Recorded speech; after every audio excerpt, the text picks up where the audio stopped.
I started few businesses. मैंने food business करे, 2 businesses करे, दोनों में फेल हो गया। फिर ये थर्ड बिजनेस में जाके मुझे सफलता मिली। उन दोनों में मैं इस तरह फेल हुआ कि जो भी मेरे पास पूंजी थी, जो भी मेरे पास कैपिटल था और जो भी मेरे पास मेरे म्यूचुअल फंड्स में, मैंने वो म्यूचुअल फंड भी खराब कर दिए, सब निकाला, सब जीरो कर दिया, बैक टू जीरो हो गया। 2 बिजनेस और तगड़ा लॉस। और फिर मैं जाके बैठ गया कि अब क्या करें, पर कीड़ा तो जीवित है। अगर गल्ले से बाहर बैठे हो और गल्ला चल रहा है उसको कहते हैं धंधा। तो धंधा है, करेक्ट। तो है धंधा, वरना तो तुम बंधुआ मजदूर हो गए ना। शटर खोलोगे तो ग्राहक आएगा, शटर बंद तो ग्राहक। हाँ, तो शटर खोलने के लिए अगर आप शटर उठा रहे हो तो आप अपने ही धंधे के बंधुआ मजदूर हो। कुछ अपना करना है जिसमें खुल के मैं कर पाऊंगा और जहां पर कोई बंदिश नहीं हो। तो मैंने बंदिशें तोड़ दी। तो फैमिली ने सपोर्ट किया? बिल्कुल भी नहीं। क्योंकि लोकल फैमिली में तो हमारे में क्या होता है, बेसिकली 4 गाली पहले पड़ती हैं। जिस दिन मैंने उनको बताया कि मैं जॉब छोड़ना चाहता हूँ, उनके पैरों के नीचे से जमीन निकल गई। उस दिन मैंने प्लान किया कि नहीं यार, आज के बाद मैं ये बात नहीं बोलूंगा कि मुझे जॉब छोड़नी। मैंने कहा करके दिखा।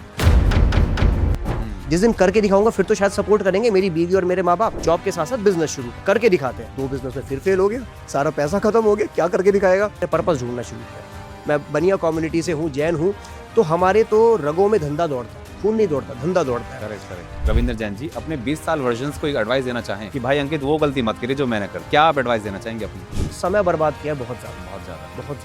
फिर समय बर्बाद किया पढ़ाई करने में।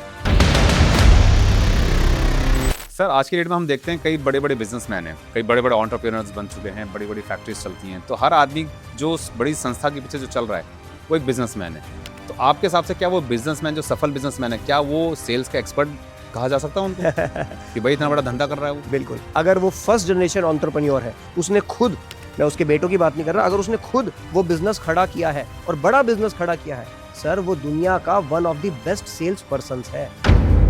एक एवरेज सेल्समैन और एक धुरंधर सेल्समैन में क्या डिफरेंस है? एक एवरेज सेल्समैन, मैं चाहता हूँ इस मानसिकता को थोड़ा एक बार क्लैरिटी दीजिए। क्या सेल्स का मतलब प्रोडक्ट बेचना ही है या सेल्स कुछ और भी है, प्रोडक्ट बेचने के अलावा भी कुछ और है? मजा आ गया Rohit ji, thank you for asking this question again. जी, सेल्स इज इक्वल, सेल्समैन की इज्जत कभी नहीं होती। सर आपके हिसाब से जो प्रोडक्ट की अगर हम बात करें, डील क्लोज की अगर बात करें, तो डील क्लोज बेसिकली प्रोडक्ट से होती है या फिर ट्रस्ट से होती है? 3 चीजें चाहिए डील क्लोज करने ओके, अच्छा। ये 3 चीजें बिल्ड नहीं हुई, क्लोज मत करना। पहला है, तो इस प्रोसेस तक पहुंचने से पहले बीच में जब रिजेक्शन मिल जाती है तो आदमी वहीं दम तोड़ देता है, अरे छोड़ यार। तो ये क्यों ऐसा, बेसिकली क्यों रिजेक्शन से इतना डरते हैं लोग? हमें ये समझना पड़ेगा, इस इंसान ने नो मुझे नहीं बोला, मेरे प्रोडक्ट को बोला है। अगर मैं ये सोच के बैठ गया कि इसने मुझे नो बोला है, मतलब यार मैं तो वर्थलेस हूँ, मतलब मैं तो किसी काम का नहीं हूँ। जैसा आपने बताया कि धंधा तो बात की बात है, पहले रिश्ता बना लो यार। रिश्ते बनाने की कोई टेक्निक्स बता सकते हैं आप? सर, सेल्स के अंदर 90% लोग जो भी सेल्समैन के अंदर काम करते हैं, चाहे वो गाड़ी बेच रहा हो, चाहे कपड़े बेच रहा हो, चाहे कुछ भी बेच रहा हो, बेसिकली 90% लोग आपने जो देखा होगा क्या गलती करते हैं बेसिकली? सबसे बड़ी गलती, सर क्या इंट्रोवर्ट लोग भी सेल्स के अंदर कामयाब बन सकते हैं? खूबसूरत क्वेश्चन पूछ लिया आपने। आज अगर किसी को 3 स्किल्स डेवलप करनी हो कि या तो एक 3 किताबें पढ़ लो या तो 3 स्किल्स डेवलप कर लो, तुम शहंशाह बन जाओगे सेल्स के अंदर अगले 30 दिनों के अंदर। प्लीज। तो रोहित जी, वो 3 स्किल्स मेरे हिसाब से होनी चाहिए। मुझे ऐसा लगता है कि आज के टाइम में वो A+B का होल स्क्वायर का फॉर्मूला अगर नहीं रट पा रहा ना, कोई बात नहीं। सर आपके लाइफ में कितना काम आ रहा है वो फॉर्मूला, मेरी लाइफ में अल्फा बीटा थीटा कहीं काम नहीं आ रहा। तो मैं कहना चाहता हूँ बेसिकली सर, थोड़े समय के अंदर भी अगर वो अपनी स्किल्स को डेवलप करना चाहे, बिल्कुल नौकरी पेशा वाला आदमी बेसिकली, तो कैसे स्टार्ट कर सकता है अपनी? सर यहाँ पर ना मैं एक कड़वी बात बोलना चाहता हूँ। वो ना अपने बॉस से, वाइफ से, बच्चों से, अपनी जिंदगी से परेशान है। वो ना खुद से परेशान है, वो खुद की आदतों से परेशान है। वो अपना माइंडसेट रॉक सॉलिड क्यों नहीं करते, वो अपने ऊपर काम क्यों नहीं करते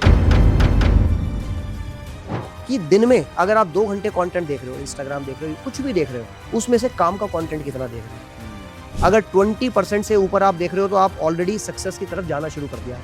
80% कूड़ा देख रहे हैं लोग, कॉमेडी देख रहे हैं, मजा कर रहे हैं, फालतू की चीजें देख रहे हैं, उसकी बिचिंग देख रहे हैं। लोग बिग बॉस देखते हैं, बिग बॉस, दूसरे के घर में झांकते हैं। Ignite Journey. From failure to success, every journey inspires. Hosted by Rohit Biduri.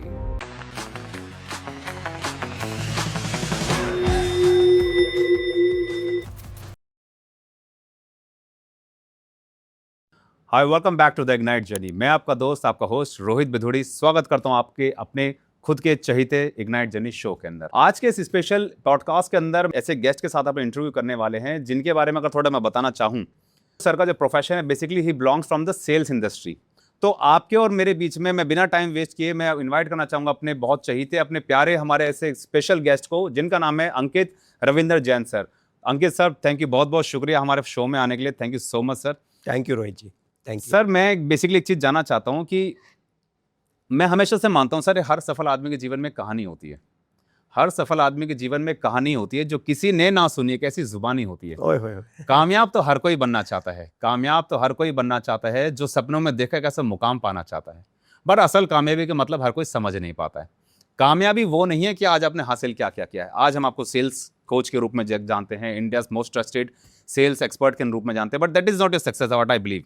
Success वो नहीं है कि आपने हासिल क्या क्या किया है, बट मेरे ख्याल से असल कामयाबी उसको कहते हैं कि उस चीज को पाने के लिए आपने क्या क्या किया है। जी बिल्कुल। तो उन्हीं सब चीज़ों को लेकर के सर आज हम आपसे जानना चाहेंगे, आप ही की जुबानी। मैं चाहूँगा मतलब on my basically viewers behalf कि आज हम उस अंकित जैन सर को जानने का प्रयास करेंगे जो आज से 30 साल पहले अंकित जैन जी थे और उनको शायद आज के अंकित जैन के जी के बारे में बिल्कुल भी अंदाजा नहीं था कि आज ये कहाँ जाने वाले हैं। Please sir, mike is over to you. बिल्कुल रोहित जी, मैं तहे दिल से धन्यवाद आपका करना चाहता हूँ। मैं आपका शो ऑलरेडी देखता आ रहा था और फिर जब हमें पता चला कि मुझे मौका मिल रहा है, I was so very excited. मैं बहुत खुश हुआ कि आपके साथ अपनी स्टोरी साझा करने का मुझे अवसर मिल रहा है, इसके लिए धन्यवाद। आज क्विकली मैं बताता हूँ, अंकित आज के टाइम में अंकित रविंद्र जैन ये एक ब्रांड है, बड़ा ब्रांड है। लोग इसको एज अ ब्रांड मानते हैं, जानते हैं, पहचानते हैं। ओके, ठीक है जी।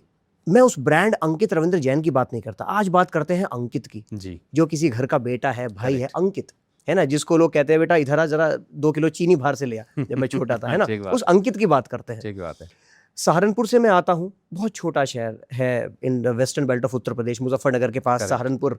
हम लोग थोड़ा नटोरियस कामों के लिए ज़्यादा जाने जाते हैं, मुजफ्फरनगर, मेरठ और सहारनपुर की बेल्ट, बट हाँ ठीक लोग भी होते हैं वहाँ पर। तो छोटे शहर से आता हूँ। 2009 में पहली बार मैं दिल्ली आया, MBA करा।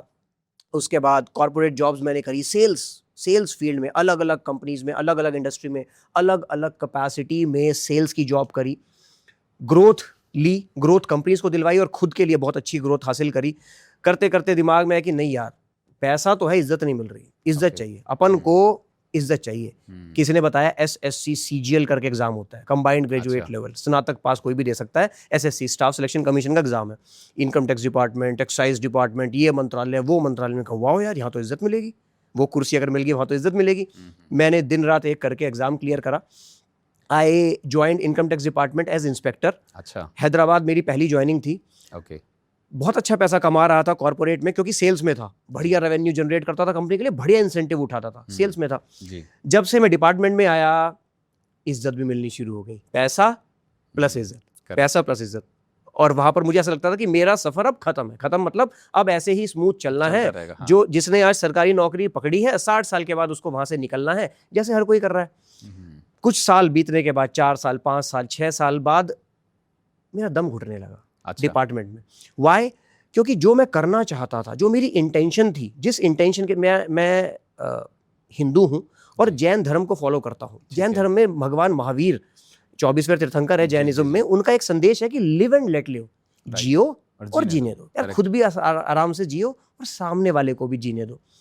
डिपार्टमेंट में ऐसा हो नहीं रहा था। हम लोग बस खून चूसने लगे हुए थे। सामने वाला बंदा मर जाए, मेंटली डिस्टर्ब हो जाए, सुसाइड कर ले। हाँ। नहीं, मैंने कहा नहीं यार, ये काम तो नहीं करने आया मैं। हाँ। ये काम तो नहीं। धरती पे मुझे भगवान ने उतारा, कुछ तो पर्पस होगा मेरा। मैंने पर्पस ढूंढना शुरू किया।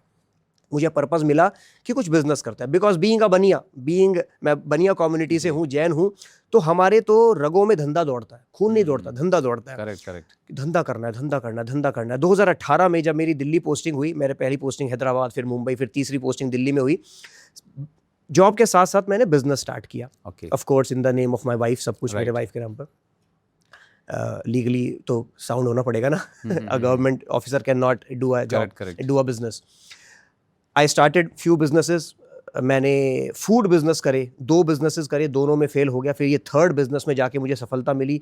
उन दोनों में मैं इस तरह फेल हुआ कि जो भी मेरे पास पूंजी थी, जो भी मेरे पास कैपिटल था और जो भी मेरे पास मेरे म्यूचुअल फंड्स में म्यूचुअल फंड को मैं मानता हूँ कि यार वो चीज़ तो ऐसी है कि आपने कोई प्रॉपर्टी ली है, म्यूचुअल फंड किया है, उसको टच नहीं करने का है ना। सेविंग्स को आप अगर खराब कर रहे हो तो समझ में आता है। ठीक बात है। मैंने वो म्यूचुअल फंड भी खराब कर दिया, सब निकाला, सब जीरो कर दिया, बैक टू जीरो हो गया, 2 बिजनेस और तगड़ा लॉस। और फिर मैं जाके बैठ गया कि अब क्या करें, पर कीड़ा तो जीवित है ये तो खून में दौड़ रहा है कीड़ा तो निकल नहीं सकता, वो तो मृत्यु के बाद ही निकलेगा। कहीं यार करना तो है, साला करना है। 2 बिजनेसेस के बाद मेरी वाइफ, मेरे मम्मी पापा सब ने डिस्ट्रस्ट दिखाया, डिस्ट्रस्ट, और वो लाजमी था डिस्ट्रस्ट कि अंकित शायद तू नहीं बना इसके लिए भाई, तू नहीं कर सकता। अच्छी खासी गवर्नमेंट जॉब है, पैसा है, पावर है, पोजीशन है। हम लोग चौड़े होके बोलते हैं सबको कि हमारा लड़का यहाँ पर, वो कहते हैं वाह क्या बात है, वो लोग भी एकदम सीधे हो जाते हैं कि हाँ जी बिल्कुल हो जाते हैं। का नहीं, मुझे तो कुछ और चाहिए लाइफ से। I again bounce back. फिर मैंने तीसरा बिजनेस शुरू करा, मैं कम्युनिकेशन इंडस्ट्री में आया, मैंने पब्लिक स्पीकिंग सिखाना शुरू किया है, मैं टेडेक्स स्पीकर में जोश टॉक पे गया हूँ 4 बार, अलग अलग स्टेजेस पे काम किया। इवेंचुअली मैं करते करते कोचिंग में मैं सेल्स में उतर आया। क्यों? क्योंकि मेरा बैकग्राउंड था, मेरे रूट्स वहीं थे। और जब से सेल्स शुरू किया उसके बाद से there was no looking back. मजा आ रहा है सर, रेवेन्यू ग्रो कर रहे हैं और करा रहे हैं और कर रहे हैं खुद का। क्या बात, वेरी गुड। तो दैट मीन यहाँ पे ये समझ में आता है कि अगर आपके लाइफ में कोई सेटबैक्स अगर आ गए हैं तो सेटबैक्स को अपने सर पे हावी मत होने दीजिए। वो सेटबैक्स कुछ ना कुछ आपको देने के लिए आता है। तो सर ये जैसा कि आपका बताया आपने, जैसे कि हम बनिए लोगों के जहन में नसों में बेसिकली खून से ज़्यादा धंधा दौड़ता है, तो ये परिभाषा बेसिकली परिवार ने आपके अंदर डाली है या आपने अपनी कम्युनिटी के लोगों को देख देख के ये सब चीज़ समझ में आया आपको? रोहित जी मैं एक्सेप्शन हूँ। नॉर्मली बनिया फैमिली में बिजनेस ही बिजनेस फैल रहे होते हैं, मैं एक्सेप्शन हूँ। मैं मेरे जो पेरेंटल फैमिली है, मेरे ताऊ जी सब लोग सर्विस में, कोई वहाँ से रिटायर्ड चीफ इंजीनियर है, कोई यहाँ से रिटायर्ड चार्टर्ड अकाउंटेंट, सब लोग सर्विसेज इंडस्ट्री में। मेरे पापा ने भी एक छोटी सी शॉप चलाई है ताउम्र, तो एक बिजनेस चलाया। मैं ऐसा मानता हूँ कि जो बिजनेस चला रहे हैं, मेरे मैटरनल अंकल्स काफ़ी अच्छा शॉप चलाते हैं, शोरूम चलाते हैं। मेरा ऐसा मानना है कि जो दुकान चला रहा है ना वो बिजनेस नहीं है, ये मेरा ऐसा मानना है। मेरा एरोगेंस नहीं है, मैं हाथ जोड़ के कहता हूँ मेरा एरोगेंस नहीं है, ये बिजनेस की साइंस है। क्या साइंस है? साइंस ये कहती है कि तुम अगर गल्ले से बाहर बैठे हो और गल्ला चल रहा है उसको कहते हैं धंधा। तो धंधा है, करेक्ट, तो है धंधा, वरना तो तुम बंधुआ मजदूर हो गए ना। शटर खोलोगे तो ग्राहक आएगा, शटर बंद तो ग्राहक बंद। हाँ, तो शटर खोलने के लिए अगर आप शटर उठा रहे हो तो आप अपने ही धंधे के बंधुआ मजदूर हो। एग्जैक्टली। अगर आप वहीं कपड़ा उसको दिखा रहे हो, आप अपने ही धंधे के करेक्ट बंधुआ मजदूर हो। मैं सॉरी, मैं थोड़े हार्श वर्ड बोल रहा हूँ, बट ये फील होना चाहिए लोगों की हाँ सच में सच्चाई है। बिजनेस वो होता है कि आप बिजनेस के बाहर बैठे हो और बिजनेस चल रहा है ना। तो मैं तो ऐसी फैमिली से आता हूँ कि जहाँ बिजनेस के नाम पे दुकानें चलती हैं, गल्ला चलता है और दुकानें चलती हैं कि हाँ भाई आज इतने का धंधा करा। धंधा मोटा था पर मैं उसको धंधा नहीं मानता, या फिर सर्विस इंडस्ट्री में था। करेक्ट। मेरे अंदर से था कुछ ना कुछ कि नहीं यार धंधा करना है, और आखिर में करके हमने बिल्ड करा। सर जैसे आपसे बात करते हुए मुझे आपके अंदर जो कॉन्फिडेंस की जो मतलब झलक दिख रही है, तो क्या ये नेचुरल बिल्डअप था या over the period of time आपने बिल्ड किया इस कॉन्फिडेंस? अरे नहीं, मैं तो 2009 की बात बताऊं रोहित जी। ग्रेजुएशन करके 2009 में पहली बार मैं दिल्ली आया। दिल्ली है ना जी, दिल वालों का शहर दिल्ली। मेरे ताऊ जी रहते थे दिल्ली में, आता जाता रहता था, एक दिन रहा चला गया। अच्छा। 2009 में जब पहली बार दिल्ली आया, MBA ज्वाइन किया। MBA कॉलेज में जब लड़के लड़कियों को देखा, मैंने कहा ये क्या दुनिया है। कहा अंकित बेटा बोरिया बिस्तरा बांध और निकल ले, अभी तो 1 सेमेस्टर के पैसे दिए पापा ने, है ना, अभी तो थोड़ा ही खर्चा हुआ है, थोड़ा ही नुकसान हुआ है, पूरा नुकसान नहीं हुआ है, निकल ले। मैं घर पहुंच गया कि पापा जी मैं नहीं कर पाऊंगा, मैं दुकान पे बैठता हूँ, मेरे बस की नहीं है सब। वाई? Shiny object syndrome. मुझे जो दिख रहा था, क्या दिख रहा था भाई साहब, उनका कम्युनिकेशन नेक्स्ट लेवल, उनका स्पोकन इंग्लिश नेक्स्ट लेवल, उनके एटिकेट्स, उनकी प्रेजेंटेशन का मुझे पी भी नहीं आता, कम्युनिकेशन का मुझे सी भी नहीं आता। तो मैं तो बिल्कुल लास्ट बेंचर टाइप लड़का था। इंप्रूव करना शुरू किया। फिर एक दिन ठाना, जब पापा ने मुझे धक्के देके वापस निकाला, बेटा जा पढ़, पैसा लगाया पढ़, बनिए है ना, वसूल क्या पैसा लगाया वसूल क्या। वापस आया, मैंने स्किल पे काम करना शुरू किया, मैंने सीखना शुरू किया, कम्युनिकेशन सीखा, पब्लिक स्पीकिंग सीखा, सेल्स सीखा, ये अलग अलग स्किल सीखी और फिर जाके मैंने वहाँ से मेरा ग्रोथ जर्नी स्टार्ट हुई। अच्छा सर, आपकी लाइफ का कोई ऐसा कोई पहला रिजेक्शन जो आपको आज भी याद है, आप बता सकते हैं कि पहला रिजेक्शन था जिसने आपकी आत्मा तक को हिला दिया कि भाई साहब ये क्या हुआ मेरे साथ? कोई ऐसा रिजेक्शन आपको वो याद हो कोई? रिजेक्शन 2004 की बात है। मैं आपको जल्दी से बताऊं, क्विकली बताऊं, ब्रीफ दूं कि मैं एक ही शहर में रहा 12th तक, सहारनपुर में। जब इंसान एक ही शहर में रहता है तो वो एक ही स्कूल में तो पढ़ता है। नर्सरी में स्टार्ट करा, 12th में निकल गया। सर मैंने 3 स्कूल बदले। अच्छा। मेरी थोड़ा सा मैं नोटोरियस टाइप चाइल्ड था, जो पढ़ाई लिखाई में जिनका मन नहीं लगता। तो 6 स्टैंडर्ड में मैं निकल कर आया एक वहाँ के बहुत अच्छे स्कूल में, सेंट मैरीज अकेडमी। ओके मेरी मम्मी ने किसी ए स्कूल से निकाल के मुझे बी में डाला। बी वाले का नाम था सेंट मैरीज अकेडमी, की बढ़िया कॉन्वेंट स्कूल है और बढ़िया अच्छा यहाँ पर अंकित ग्रो करेगा, इंग्लिश सीखेगा और अच्छी स्किल सीखेगा, अच्छा इंसान बनेगा। मम्मी पापा की तो इंटेंशन यही होती है। 2010 में मेरे मार्क्स आए 57%। सीबीएसई बोर्ड में 57 इज नथिंग, कुछ भी नहीं होता। आप रिलेट कर सकते होंगे इससे। मतलब आज के टाइम में तो हर बच्चा हल्का सा पढ़े सीबीएसई में, उसके झटाक से 90 आ जाते हैं। फिर माँ बाप कह रहे होते सिर्फ 90, क्या करेंगे इस मार्क्स का, राइट। मेरे 57 आए थे। प्रॉब्लम क्या हुई, 57 आने के बाद मेरा कॉमर्स में रुचि थी कि जी भाई खून में तो वही सब दौड़ रहा है ना, मेरी कॉमर्स में रुचि थी, है ना। धंधा कैसे बनाना है, बिजनेस स्टडीज क्या होती है, अकाउंटिंग क्या होती है, इनकम टैक्स क्या होता है। मैंने कहा जी मैं तो कॉमर्स लूंगा। स्कूल वाले मैनेजमेंट ने बोला कि बेटा थ्रेशोल्ड निकाला हुआ है हमने, 60 से अगर आपके अबव आते, 60 से 80 के बीच में आते तो आप कॉमर्स ले सकते थे। 80 से अबव वालों को साइंस मिलेगी, 60 से बिलो वालों को सिर्फ एक चीज मिलेगी, दैट इज आर्ट्स। मगर ये आर्ट्स तो मुझे करना नहीं है, मैं तो ये यूपीएससी टाइप आदमी नहीं हूँ, मेरे से तो पढ़ाई लिखाई होगी नहीं, मेरे से तो याद होगा नहीं हिस्ट्री का। So that was a major setback. तब मुझे ऐसा लगा कि यार ये मेरा स्कूल और ये स्कूल मुझे धक्के दे रहा है, धक्के दे के निकाले। एक्चुअली में मैं निकल गया वहां से, क्योंकि मुझे तो कॉमर्स करनी थी। मैंने स्कूल चेंज किया, तो वो एक बड़ा सेटबैक था मेरी लाइफ में 2004 में। ये था। सर मैं एक चीज़ और पूछना चाहता हूँ, जैसे अभी आपने बताया कि आपकी एक अच्छी खासी इनकम टैक्स डिपार्टमेंट में आप इंस्पेक्टर के रूप में थे। ऐसी जॉब के लिए आज के डेट में आम आदमी तो बेसिकली तरसता है। तो बेसिकली इतनी अच्छी सक्सेसफुल लाइफ होने के बावजूद भी आपने इस चीज़ को छोड़ने के बाद आपने कोचिंग इंडस्ट्री को या फिर अपने सेल्स को या फिर एंटरप्रेन्योरशिप की जर्नी को अपने चुनना पसंद किया। तो ऐसा क्या रीज़न था बेसिकली कि नहीं यार रोहित, ये जॉब भाई से मेरे लिए बनी नहीं थी? क्यों? क्योंकि ये रीज़न थे, और मेरे को इंडस्ट्री में इसलिए आना था, सेल्स इंडस्ट्री में, क्योंकि मेरे पैशन समथिंग डिफरेंट थे। तो वो हम जानना चाहेंगे, what was the difference between? आपने बोला एक वर्ड, हर बंदा तरसता है, स्पेशली नॉर्थ इंडिया में। यूपी बिहार में तो बहुत ज्यादा क्रेज है, मैं यूपी से आता हूँ, बहुत क्रेज है, अंधे लेवल का क्रेज है। हरियाणा में, यूपी में जी, वो मैं भी तरसा, मैं भी तरसा। एंड बीइंग पहली बात तो मैं जनरल कैंडिडेट, ऊपर से मैं इतना ज्यादा बैक बेंचर टाइप आदमी जिसको मैथ्स का एम भी नहीं आता और इंग्लिश का ई भी नहीं आता, और एसएससी सीजीएल में यही 2 मेन सब्जेक्ट आते हैं। तो मैं तो बहुत ज्यादा तरसा, और 1.5 साल मैंने इतनी मेहनत करी। लिटरली आज ही मम्मी कहानी बताती है मेरे रिश्तेदारों को कि जो मेरा सहारनपुर में घर था, वहां पर जो सोफा था, उस सोफे की गद्दी टूट गई थी। ऐसा मम्मी बताती है लिटरली कि मैं उसी पे ही बैठा करता था और उसी पे पढ़ा करता था। अब छोड़ी क्यों? जब इतनी मेहनत से पाई, छोड़ी क्यों? किक, मुझे किक नहीं मिल रही, मजा नहीं आ रहा। मेरे हाथ बंधे हुए थे, सिस्टम ने मेरे हाथ बांधे हुए थे, और बस मुझे बताया जा रहा था, हर किसी को यही, चाहे वो डिपार्टमेंट में किसी भी गवर्नमेंट फील्ड में वो इंस्पेक्टर है, चपरासी है या फिर कमिश्नर है, कुछ भी है, उसके हाथ बंधे हुए हैं। आपको ये करना है, इतना करना है, ऐसे करना है, बस। अब इसके बाद हैंकी पैंकी कुछ नहीं, ऐसे करो चुपचाप। लाइन क्रॉस करी तो मतलब आप गड़बड़ आदमी हो, है ना जी। तो जो मैं इंटेंशन थी मेरी, वो मैं इंटेंशन को फुलफिल नहीं कर पा रहा था। मैंने कहा दुनिया की मदद तो करूं, किसी का कुछ फायदा तो कराऊं, देश का कुछ फायदा तो कराऊं, रेवेन्यू लेकर आऊं। तो वो सब चीजें नहीं हो पा रही थी। मैंने कहा नहीं यार, कुछ अपना करना है जिसमें खुल के मैं कर पाऊंगा और जहां पर कोई बंदिश नहीं होगी। जब आपकी इतनी अच्छी खासी जॉब थी और आपने पता नहीं क्या आपको किक नहीं मिल रही थी, आपके हिसाब से आपको किक नहीं मिल रही थी, लेकिन फैमिली वाले को लग रहा था भाई हमारा जीवन सेट है, वाइफ को लग रहा था मेरा आदमी सेट है, बच्चों को लग रहा था मेरे पापा सेट है, सब सेट है, लेकिन जो खुद सेट ना, वो सेट नहीं है, वो सेट नहीं है, वो जो कि आप थे, राइट। बिल्कुल। तो इस तरफ एक आप हैं, इस तरफ आपकी पूरी कम्युनिटी, पूरी फैमिली, ठीक है। जब उनको पता लगा भाई रविंद्र ने कोई ऐसे डिसीजन ले लिया और वो छोड़ने वाला सिस्टम, तो उनका पहला रिएक्शन क्या था? पहला रिएक्शन, ताहा उम्र मैं यही गलती करता रहा कि धूल चेहरे पर थी, आईना साफ करता रहा। हर इंसान वो जीवन जीने की कोशिश कर रहा है जो दुनिया चाहती है कि ये जिए। दुनिया के बीच में क्या हो रहा है? अंकित भाई साहब पावरफुल पोस्ट पर है, इनकम टैक्स डिपार्टमेंट में सेट हो गया ये पोजीशनिंग हो गई है। रिलेशन में हर जगह पे, मेरे इन लॉज में हर जगह पे उस पोजीशनिंग को तोड़ना, घर वाले वाज लाइक अंकित तूने सोचा भी कैसे ये चीज। जिस दिन मैंने उनको बताया कि मैं जॉब छोड़ना चाहता हूँ, उनके पैरों के नीचे से जमीन निकल गई। उस दिन मैंने प्लान किया कि नहीं यार, आज के बाद मैं ये बात नहीं बोलूंगा कि मुझे जॉब छोड़नी है। मैंने कहा करके दिखाते हैं, साला करके दिखाते हैं। जिस दिन करके दिखाऊंगा फिर तो शायद सपोर्ट करेंगे मेरी बीवी और मेरे माँ बाप। मैंने चुपचाप बिजनेस, जॉब के साथ साथ बिजनेस शुरू किया। अच्छा। करके दिखाते हैं। 2 बिजनेस में फिर फेल हो गया, सारा पैसा खत्म हो गया, क्या करके दिखाएगा। तीसरा बिजनेस शुरू किया, मैंने कहा नहीं करके दिखाते हैं।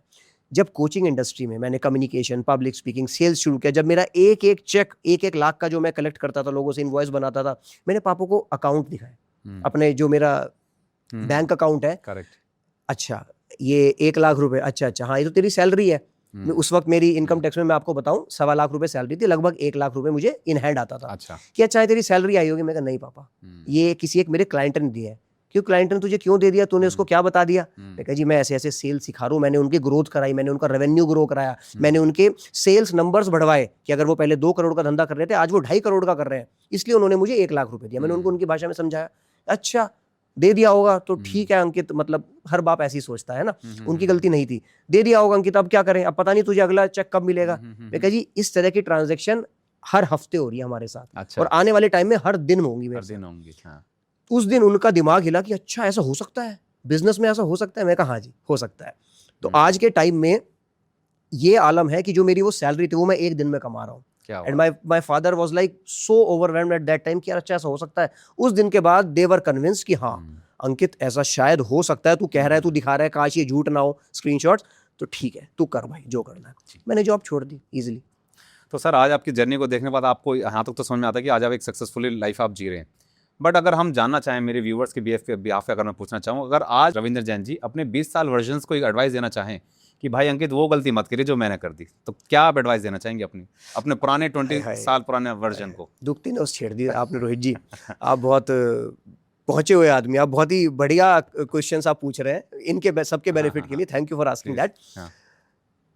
2006 मैंने 10th पास करी, 12th पास करी, 3 साल बीकॉम में और 2 साल एमबीए में। मैंने ये सारे साल मिट्टी में बहा दिए। कहाँ पर?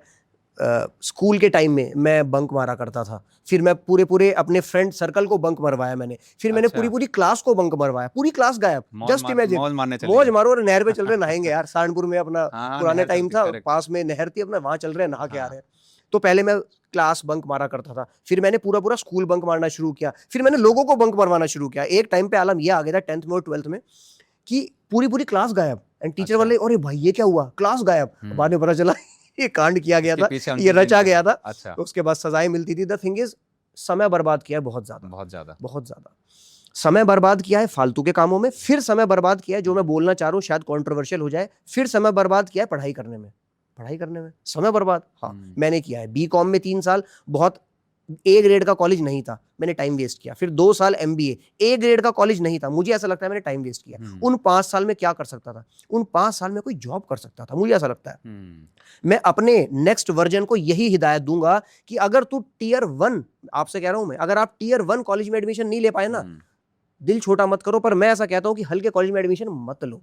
कॉरेस्पॉन्डेंस कर लो, बीकॉम, एमबीए, बीबीए, बीटेक जो करना है करो, साथ में स्किल पे काम करो, स्किल सीखो, डिग्री लो, स्किल सीखो और जॉब में इंप्लीमेंट करो। 5 साल के बाद मेरे पास क्या था?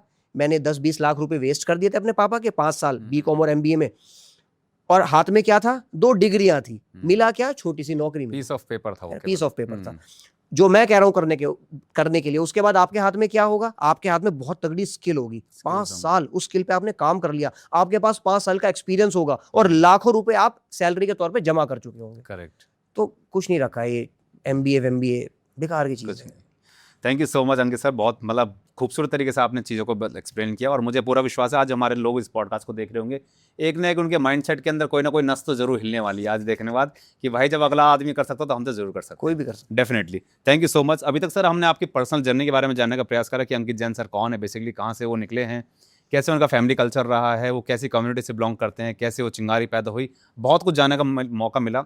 अब सर हम बात करते हैं आपके उन स्किल्स के बारे में, जिन स्किल्स को आप मार्केट में देने के बाद हज़ारों लाखों लोग आपको बहुत सारी मोहब्बत करते हैं और कई सारे लोगों के आप चहेते बन चुके हैं, जिसका हम बात करते हैं सर सेल्स के बारे में। हम आपसे कुछ आगे की हम अपनी चर्चा से बात करते हैं। अंकित सर अब हम बात करते हैं सेल्स के महाकुंभ के बारे में। हर आदमी आज की डेट में सेल्स को सिर्फ समझता है कि यार ये बेचने वाला आदमी आ गया।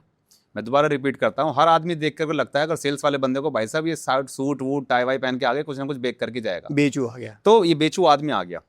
तो मैं आज अंकित सर की जुबानी में जानना चाहता हूँ बेसिकली सेल्स पहली बात तो है क्या, वो हमको बताया जाए, सेल्स के अंदर क्यों आना चाहिए वो बताया जाए, और उसके आगे फिर हम आगे की हम बात करेंगे। बढ़िया, प्लीज सर। ओए सेल्स है क्या बेसिकली, सरल भाषा में मेरे लोगों को समझा दो। यानी कि अगर आज 10वीं क्लास वाला बच्चा भी इसको देख रहा हो, उसके अंदर भी आग लग जाए कि भाई साहब मुझे सेल्स का ही बंदा ही बनना है अब तो। खूबसूरत जी, खूबसूरत। अपनी भाषा में समझाता हूं, जो मैं बड़े बड़े बिजनेस ओनर्स को समझाता हूं। सेल्स है क्या, कोई किताबी नॉलेज की बात नहीं करेंगे, है ना। Sales is nothing but the transfer of energy, conviction, emotions and feelings. खल्लास, खत्म होगी डेफिनेशन। हिंदी में समझाता हूँ। मुझे ऐसा लगता है कि मेरा कोई 5 लाख का कोचिंग प्रोग्राम है, मुझे ऐसा लगता है कि इस कंपनी में जाके इसको 5 करोड़ का बेनिफिट देने वाला है। जितना हाई प्रोबेबिलिटी के साथ मुझे लगता है, जितना जोर की मुझे लग रहा है ये चीज, उसको बोलते हैं कन्विक्शन। जितना जोर की मुझे लगेगा उतना जोर की मैं ट्रांसफर कर पाऊंगा अपनी एनर्जी। जितना कम मुझे लगेगा, जितना हल्का मुझे लगेगा, उतनी ही हल्की एनर्जी में ट्रांसफर कर पाऊंगा। वही डिसाइड करेगी कि मैं वो सेल कर पाऊंगा कि नहीं कर पाऊंगा। लोग अक्सर कन्विंस करने में लगे हुए हैं, अरे नहीं सर मेरा प्रोडक्ट नंबर 1 है सर, इसके ये बेनिफिट है, ये फीचर है। सब बकवास है, सब बकवास है। Transfer of energy, simple sales. Correct. तो सर ये तो आपने बताया जिसकी एनर्जी है, क्या एक स्किल्स भी है, क्या सीखी भी जा सकती है? जी बिल्कुल। कैसे? 100%। देखिए सेलिंग एक साइंस है। देखिए selling is a science and an art. Science है और आर्ट है, कला भी। आपको कलाकार बनना पड़ेगा, आपको कलाकार। आज रोहित जी, आप खुद सोचो ना, मैं रोहित जी के सामने बैठा हूं, मुझे आपकी जेब से 1 रुपया निकालना हो या फिर 1 लाख रुपए निकालना हो, ठीक बात है सर यकीन मानो मैं आपकी जेब से 1 रुपया भी नहीं निकाल पाऊंगा जब तक मुझे कला नहीं आती। 1 रुपया आपके लिए कुछ भी नहीं है, आपके लिए 1 लाख भी कुछ नहीं है, मैं नहीं निकाल पाऊंगा। मुझे कलाकार बनना पड़ेगा। और उससे पहले selling is a science. Science बोले तो ये फोन है, मैं हाथ से छोड़ता हूं तो ये नीचे जाएगा, ये ऊपर नहीं जाएगा। साइंस है, हम साइंस को बदल नहीं सकते। इसी तरह सेलिंग की साइंस को हम बदल नहीं सकते, तो वो साइंस इंप्लीमेंट करनी पड़ेगी। ओके सर, आज की डेट में हम देखते हैं कई बड़े बड़े बिजनेसमैन हैं, कई बड़े बड़े एंटरप्रेन्योर्स बन चुके हैं, बड़ी बड़ी फैक्ट्रीज चलती हैं। तो हर आदमी जो बड़ी संस्था के पीछे जो चल रहा है वो एक बिजनेसमैन है। तो आपके हिसाब से क्या वो बिजनेसमैन जो सफल बिजनेसमैन है, क्या वो सेल्स का एक्सपर्ट कहा जा सकता है उनको कि भाई इतना बड़ा धंधा कर रहा है वो? बिल्कुल। अगर वो फर्स्ट जनरेशन एंटरप्रेन्योर है, उसने खुद, मैं उसके बेटों की बात नहीं कर रहा, अगर उसने खुद वो बिजनेस खड़ा किया है और बड़ा बिजनेस खड़ा किया है, सर वो दुनिया का one of the best sales person है। अच्छा। क्योंकि उसको बेचना आता था। मेरे पास बहुत सारी लीड्स आती है, लिंक्डइन पे हम मना कर देते हैं, हमें काम ही नहीं करना। कैसी लीड्स आती हैं? स्टार्टअप। सर हमने स्टार्टअप किया है, कैश क्रंच है, मैं आईआईटी पास आउट हूँ, मेरे पास आईआईटी, आईएम, हार्वर्ड, ये वो पता नहीं कौन कौन से, मैं तो थोड़ा कम पढ़ा लिखा आदमी हूँ, उनके पास डिग्रियां हैं बहुत सारी। सर मैंने ये इनोवेशन कर दी, खतरनाक बना दिया, मानव जाति का भला होगा। बहुत अच्छी बात है सर, बेच नहीं पा रहे हैं। सीखना पड़ेगा भाई। अगर आप एंटरप्रेन्योर हो, सीखना पड़ेगा, बेचना सीखना पड़ेगा। जो इंसान बेचना सीख गया, सारी चीजें आउटसोर्स की जा सकती हैं। सबसे पहले आप बेचो, खुद अपने प्रोडक्ट को खुद बेचो। जिस दिन आपको बेचना आ गया, आप दुनिया को सिखा दोगे। ठीक बात है। लोगों को लगता है सर बेचना मतलब प्रोडक्ट बेचना। भाई मैं जैसे कि मैं बात करता हूँ over the period of time, कुछ समय पहले हम भी मल्टी लेवल कंपनी में हम काम किया करते थे, नेटवर्क मार्केटिंग कंपनी में, जहाँ पे लोगों को बताया जाता है कि भाई आपको प्रोडक्ट सेल करना है, 4 लोगों को जोड़ना है और ये आएगा, टर्नओवर क्रिएट होगा तो आपको कुछ इंसेंटिव मिलेगा। वो तो थी मल्टी लेवल कंपनी की बात, राइट। बट हम रियली अगर सेल्स को समझें तो आज भी लोगों को अगर हम बताते हैं कि भाई आपको सेल्स सीख लेना चाहिए। अच्छा सेल्स मतलब बेचना, अच्छा मतलब बेचने वाला काम करना। तो सर ये जो मानसिकता है लोगों की बेसिकली बेचना, मैं चाहता हूँ इस मानसिकता को थोड़ा एक बार क्लैरिटी दीजिए। क्या सेल्स का मतलब प्रोडक्ट बेचना ही है या सेल्स कुछ और भी है, प्रोडक्ट बेचने के अलावा भी कुछ और है? मजा आ गया Rohit ji, thank you for asking this question again जी। Sales is equal to helping other people. Okay, देखिए समझिए, इस माइंडसेट को समझिए। ठीक है। मैं किसी कंपनी में काम कर रहा हूं, मैं प्रोडक्ट बेच रहा हूं, मेरे पास 6-7 क्लोजर्स हैं कंपनी में, मैं खुद एक क्लोजर हूं अपनी कंपनी में। प्राइसिंग ग्लोबल स्किल्स में मेरे पास क्लोजर्स हैं, मैं खुद एक क्लोजर हूं। क्लोजर बोले तो मैं डील क्लोज करता हूं, मैं सेल्स करता हूं। मेरा कोई प्रोडक्ट है, मैंने पहले 5 लाख के प्रोडक्ट की बात करी थी, हटा दो, मेरे पास 5,000 रुपए का एक प्रोडक्ट, ठीक है, 5,000, एक सेल्स मास्टरी प्रोग्राम है। मेरे बंदों को, मेरे क्लोजर्स को और मुझे ये पता है कि अगर मैंने आज इसको 5,000 रुपए का ये प्रोग्राम बेच दिया, इसकी लाइफ में कितना बड़ा ट्रांसफॉर्मेशन आने वाला है। इस इंसान को, इस भोले मानुस को पता ही नहीं है कि सेलिंग एक साइंस है। मैं इस प्रोग्राम के माध्यम से इसको पूरी साइंस सिखा पाऊंगा, मैं इसको कलाकार बना दूंगा, वो आर्ट सिखा पाऊंगा, और उससे इसके बिजनेस में क्या मल्टीफोल्ड रेवेन्यू में जंप आएगा, इसकी सेल्स परफॉर्मेंस में क्या मल्टीफोल्ड रेवेन्यू में जंप आएगा, इसके इंसेंटिव में जंप आएगा, इसके बैंक अकाउंट में वो इंसेंटिव्स हिट करेंगे, इसके पास बड़ा इंपैक्ट आने वाला है। तो मैं कन्विंस्ड हूं कि यार सच में ये चीज उसके पास जानी चाहिए। अब मैं बेचूंगा नहीं, मैं हेल्प करूंगा। मेरी इंटेंशन क्या है? सिर्फ और सिर्फ इसकी हेल्प करने की। अब हेल्प करते वक्त ना मैं उसको धमका भी दूंगा। मैं बिजनेस ओनर्स के साथ बैठता हूं, जब ये तो मैं 5,000 रुपए के प्रोडक्ट की बात कर रहा हूं, जब मैं 5-5 लाख रुपए के प्रोडक्ट बेचता हूं, मैं हल्की सी ऐसी बात करता हूं, उसकी ईगो हर्ट हो जाती है। करता हूं, जान के करता हूं। क्यों? ईगो हर्ट हो तो सही, मैं तो चाहता हूँ कि ईगो हर्ट हो, उसको आईना दिखे तो सही। दिखे तो सही। वो लाला है, वो 50 करोड़ पे थमा हुआ है, ठीक है जी। 50 करोड़ पिछले महीने कितना था जी? इतना रेवेन्यू था। उससे पिछले महीने इतना। सेम रेवेन्यू, स्टैग्नेट हुआ पड़ा रेवेन्यू, बढ़ क्यों नहीं रहा है, उल्टा घट रहा है। कि हाँ जी कुछ तो प्रॉब्लम है, तो प्रॉब्लम को फिक्स करो ना। आप 100 करोड़ का बिजनेस आपको बनाना है, आने वाले टाइम में 500 करोड़ करना है, आईपीओ करना है, हाँ जी करना है, तो सिस्टम में काम करो ना, सेल्स का सिस्टम लाओ ना।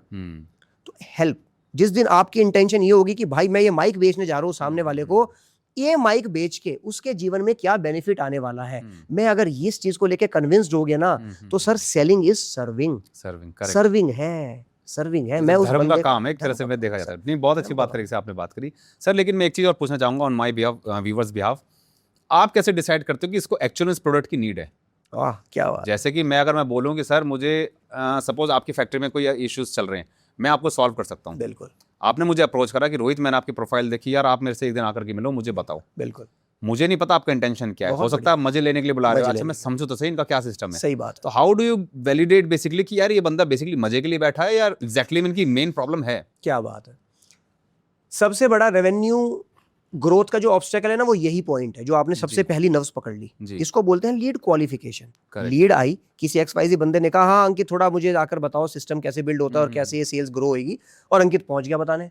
अंकित ने लीड क्वालिफाई करी क्या? अगर नहीं करी तो अंकित से बड़ा मूर्ख आदमी कोई नहीं है। दादाजी के पास टाई वाई पहन के पहुंच गया, हाँ जी मैं समझाता हूँ, क्रैप है। अंकित को सेल्स आती नहीं, इसका मतलब उसको लीड क्वालिफाई करनी पड़ेगी। मतलब लीड को क्वालिफाई बैंट टेक्निक होती है, BANT, बजट, अथॉरिटी, नीड और टाइमलाइन। पहला है बजट। ओके। इसकी प्रॉब्लम कितनी बड़ी है, मुझे प्रोबिंग करनी पड़ेगी। राइट प्रोबिंग, राइट क्वेश्चन पूछो, राइट आंसर मिलेगा। इस लाला की प्रॉब्लम कितनी बड़ी है? अच्छा इतनी बड़ी है। कितनी ज्वलनशील प्रॉब्लम है? अच्छा इतनी ज्वलनशील है। ऑल राइट, ये इतना बड़ा इसका स्कोप है प्रॉब्लम का, ठीक है जी। इसके जीवन में क्या इंपैक्ट पड़ रहा है उस प्रॉब्लम की वजह से? अच्छा ये बुरा प्रभाव पड़ रहा है। कितने टाइम से ये प्रॉब्लम चल रही है? अच्छा इतने टाइम से ये प्रॉब्लम चल रही है। मुझे प्रॉब्लम की इंटेंसिटी पता चल गई। ये इंसान कितना पागल है इस प्रॉब्लम को सॉल्व करने के लिए, ये भी लीड क्वालिफिकेशन में आता है। ओके ठीक है जी। तो पहला हो गया B, budget. B for budget. Budget कितना है? इसका बजट कितना है? ऐसा तो नहीं है कि मुझे घर पे बुलाएगा और बोलेगा अंकित 5000 रुपए है जेब में यार, मेरा ठीक कर दो सिस्टम, है ना। तो सर बजट से पहले क्या उसकी प्रॉब्लम पता होनी चाहिए हमको? हाँ पहले प्रॉब्लम, पहले प्रोबिंग मैंने आपको, हाँ सबसे पहले प्रॉब्लम। ठीक है। ऐसा है कि BANT से पहले जो हम प्रोबिंग करते हैं उसमें उसकी प्रॉब्लम, उसका नीड एनालिसिस करेंगे। इसको चाहिए क्या और कितना बैडली चाहिए। मैं रिपीट करता हूँ इस चीज को। उसको चाहिए क्या, उसकी प्रॉब्लम क्या है और कितना बैडली चाहिए। जिसको बैडली नहीं चाहिए होगा ना, वो गोल गोल घुमाएगा। अरे अंकित बढ़िया है, प्रोडक्ट बढ़िया है, देखेंगे सोचेंगे, चलो कल करते हैं, कल मेरे पापा भी होंगे, आ जाना, बैठ के बात करेंगे। वो गोल गोल घुमाएगा और अंकित फिर बाबू बन के पहुंच गया। कुछ नहीं होने वाला। तो पहला है बी, बजट। उसका बजट है कितना? ठीक है। उसके बाद आता है ए, अथॉरिटी। वो अथॉरिटी है भी कि नहीं। मान के चलो किसी अनुज का, लेट सपोज अनुज का कॉल आ रहा है अंकित के पास, और वो अनुज अपने गल्ले पे बैठा है, AC में फैक्ट्री में बैठा, कॉल कर रहा है, अरे अंकित आ जाओ जरा मुझे समझाओ। अंकित पहुंच गया, हाँ बढ़िया है, बढ़िया, अगले महीने में करते हैं इसको। अंकित पक्का बढ़िया करेंगे अगले महीने में। अगले महीने अंकित फिर पहुंच गया, हाँ जी अनुज सर बताइए सर, करते हैं सर, मेरा प्रोडक्ट है। हाँ रे अंकित बहुत बढ़िया चीज़ है। वो चाय पिला रहा है, कॉफी पिला रहा है, बातें कर रहा है, 4 घंटे उसके खराब कर रहा है क्योंकि वो तो गल्ले पे बैठा ना। 4 महीने के बाद अंकित को पता चलता है कि अनुज के पापा डिसीजन मेकर है। वो अथॉरिटी नहीं है उसके पास, वो अथॉरिटी है ही नहीं। अंकित ने पता क्यों नहीं करा पहली कॉल पे, पहली मीटिंग। अब ये पता करने का भी साइंस है। सोचो अगर अंकित ने इस टाइम ये पूछ लिया उस अनुज से जो गल्ले पे बैठा है, सोचकर देखो, वो सेकंड जनरेशन एंटरप्रेन्योर है, बिजनेस खड़ा किया उसके बाप ने, उनके पिताजी ने। मान के चलो अंकित ने अब ये पूछ लिया, ठीक है अनुज जी डिसीजन कौन लेता है आपकी कंपनी में? हो सकता है अनुज बुरा मान जाए, अनुज की ईगो हर्ट हो सकती है। डिसीजन कौन लेता है? भाई मैं गल्ले पे बैठा हूं, मैं मालिक हूं यार, तुम्हें क्या लग रहा है मैं मालिक नहीं हूं? वो बुरा मान सकता है। गलत क्वेश्चन है। राइट क्वेश्चन पूछना है, राइट टाइम पे राइट आंसर मिलेगा, है ना। तो राइट क्वेश्चन क्या होगा? ऑलराइट अनुज जी, बहुत मजा आ रहा है मुझे आपके साथ बात करने में और आपकी चीजों को बिल्ड करने में। मुझे ये बताइए कि आपकी कंपनी में परचेज डिसीजंस कौन लेता है? I think this is more appropriate कि परचेज डिपार्टमेंट को हेड कौन करता है। अब शायद निकल के सच्चाई सामने आ जाए और वो बोलने पे मजबूर हो जाएगा, हाँ परचेज डिसीजन तो मेरे पापा लेते हैं। अब आपको समझ में आया कि भाई इनके तो पिताजी को बिठाना पड़ेगा। ये अनुज मुझे गोल गोल घुमाया जा रहा है। तो इस तरह से BA फॉर अथॉरिटी, मुझे अथॉरिटी समझ में आ। अगर वहां पर उसके पापा नहीं है तो अंकित रविंद्र जैन जाएगा नहीं। अच्छा, Ankit Ravindra Jain is a salesman, okay, जाएगा नहीं। अथॉरिटी वहां बैठी होनी चाहिए, नहीं तो अनुज तो गोल गोल घुमाएगा। उसके बाद आता है N, नीड एनालिसिस। उसकी नीड कैसी है, उसको ये प्रॉब्लम कितनी बड़ी है और आज ही चाहिए कि कल चाहिए, ये बड़ी इंपॉर्टेंट है। उसका इंटेंट कैसा है इस प्रॉब्लम को सॉल्व करने के लिए। और चौथा आता है T, टाइमलाइन। ओके, टाइमलाइन कब तक चाहिए? आज चाहिए या फिर देखते हैं अंकित करते हैं, चीज तो बढ़िया 6 महीने के बाद करते हैं, अभी प्रायोरिटी नहीं है, तो Correct. प्रायोरिटी सेट करनी जरूरी है। ओके, इस तरह से लीड को क्वालिफाई करेंगे। क्या बात, बहुत खूबसूरत तरीके से सर आपने समझाया है और मुझे पूरा विश्वास है कि आज हमको बेसिकली मैंने तो खुद पर्सनली आपसे बहुत अच्छी चीज़ें लर्न करी है, मेरे व्यूअर्स ने भी डेफिनेटली लर्न की होंगी।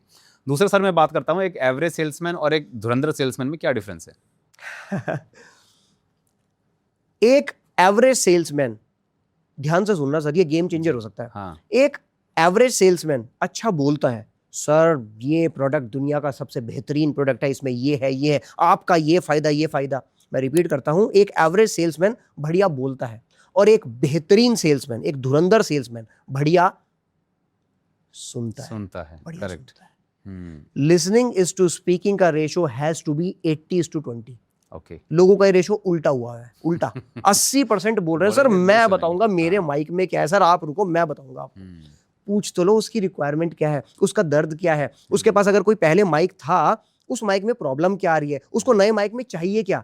मैं अपनी चीजें चिपकाने में लगा हुआ हूं, नहीं बनेगी बात। लिसनिंग 80% ऑफ द टाइम करनी पड़ेगी। सर आपके हिसाब से जो प्रोडक्ट की अगर हम बात करें, डील क्लोज की अगर बात करें, तो डील क्लोज बेसिकली प्रोडक्ट से होती है या फिर ट्रस्ट से होती है? 3 चीजें चाहिए डील क्लोज करने के Okay. लिए। आप डील क्लोज के टाइम पे आ गए, अब हमने प्रोबिंग करी, पिचिंग करी, प्राइसिंग करी, नीड एनालिसिस करा, अब लास्ट में क्लोजिंग कर रहे हैं। करेक्ट। जब सेल्स खत्म होती है तब क्लोजिंग स्टार्ट होती है। क्लोजिंग के टाइम पे आप पूछ रहे हैं क्या इंपॉर्टेंट है। क्लोजिंग के वक्त आपको इंश्योर करनी है 3 चीजें। अच्छा, ये 3 चीजें बिल्ड नहीं हुई, क्लोज मत करना। अच्छा, हाँ, क्लोज मत करना क्योंकि आप फेल हो जाओगे। अटेम्प्ट ही मत करना। 3 चीजें। पहला है trust building, okay, trust building. दूसरा है अथॉरिटी बिल्डिंग और तीसरा है rapport building. Okay, trust, authority और रैपोर्ट। दुनिया का सबसे बड़ा ऑब्जेक्शन है ट्रस्ट। जब वो कह रहा है कि ठीक है रोहित जी मैं आपको बताता हूं, ठीक है रोहित जी मैं फिर कंसल्ट करके आपको बोलता हूं, ठीक है रोहित जी प्रपोजल भेज देना मैं देख लेता हूं। यकीन मानिए केवल एक ही प्रॉब्लम है, ट्रस्ट। उसको आप पे ट्रस्ट नहीं हो पाया। ट्रस्ट बिल्ड करना पड़ेगा। दूसरा है अथॉरिटी। आप अगर अथॉरिटी खुद को एस्टेब्लिश नहीं कर पा रहे हैं, आपके 5 लाख के माल के वो क्या बोलेगा, अंकित 1 लाख ले लो यार, 1 लाख में कर दो। और अगर जिस दिन आपने अथॉरिटी एस्टेब्लिश कर दी, उसकी हिम्मत नहीं है बोलने की कि 1 लाख में कर दो। बस वो यही कहेगा सर कब शुरू कर ले सर, लो सर 5 लाख रुपए पकड़ो, शुरू कब करना ये बताओ। ठीक बात है। ये पावर होती है अथॉरिटी बिल्डिंग की। और तीसरा है रिपोर्ट बिल्डिंग। रिपोर्ट बिल्डिंग भगवान है। ओके, अक्सर सेल्स के लोग रिपोर्ट बिल्डिंग मिस कर जाते हैं। They are in a hurry to sell. मैं बेचने आया, मैं मोबाइल बेचने आया रोहित जी को, सर मेरे मोबाइल में ये है, ताम झाम शुरू कर दिया। रोहित जी को जान तो लो कौन है वो इंसान, कौन है? ठीक बात। उसको मोबाइल क्यों चाहिए, उनके पास प्रेजेंट मोबाइल कौन सा है, प्रेजेंट मोबाइल में क्या दिक्कत आ रही है, उनकी डिजायर क्या है नए मोबाइल के अंदर, क्या उनको कोई स्पेशल फीचर चाहिए। Correct. सारी चीजें जानूंगा, रिपोर्ट बिल्ड करूंगा। रिपोर्ट बिल्ड मतलब रिश्ता बनाऊंगा। रिश्ता बनाऊंगा। करेक्ट। अब रिश्ता बनाने की भी टेक्निक्स है बहुत सारी। जिस दिन रिश्ता बन गया, जिस टाइम रिश्ता बन गया, उसके बाद मैं सेल करना शुरू करूंगा, उससे पहले सेलिंग शुरू नहीं करूंगा। ठीक है सर, एक सवाल और बड़ा देखने को मिलता है, बेसिकली मैं कई लोगों से पूछता भी हूँ, लोग मेरे से पूछते भी हैं, जैसा आपने बताया कि धंधा तो बाद की बात है, पहले रिश्ता बना लो यार।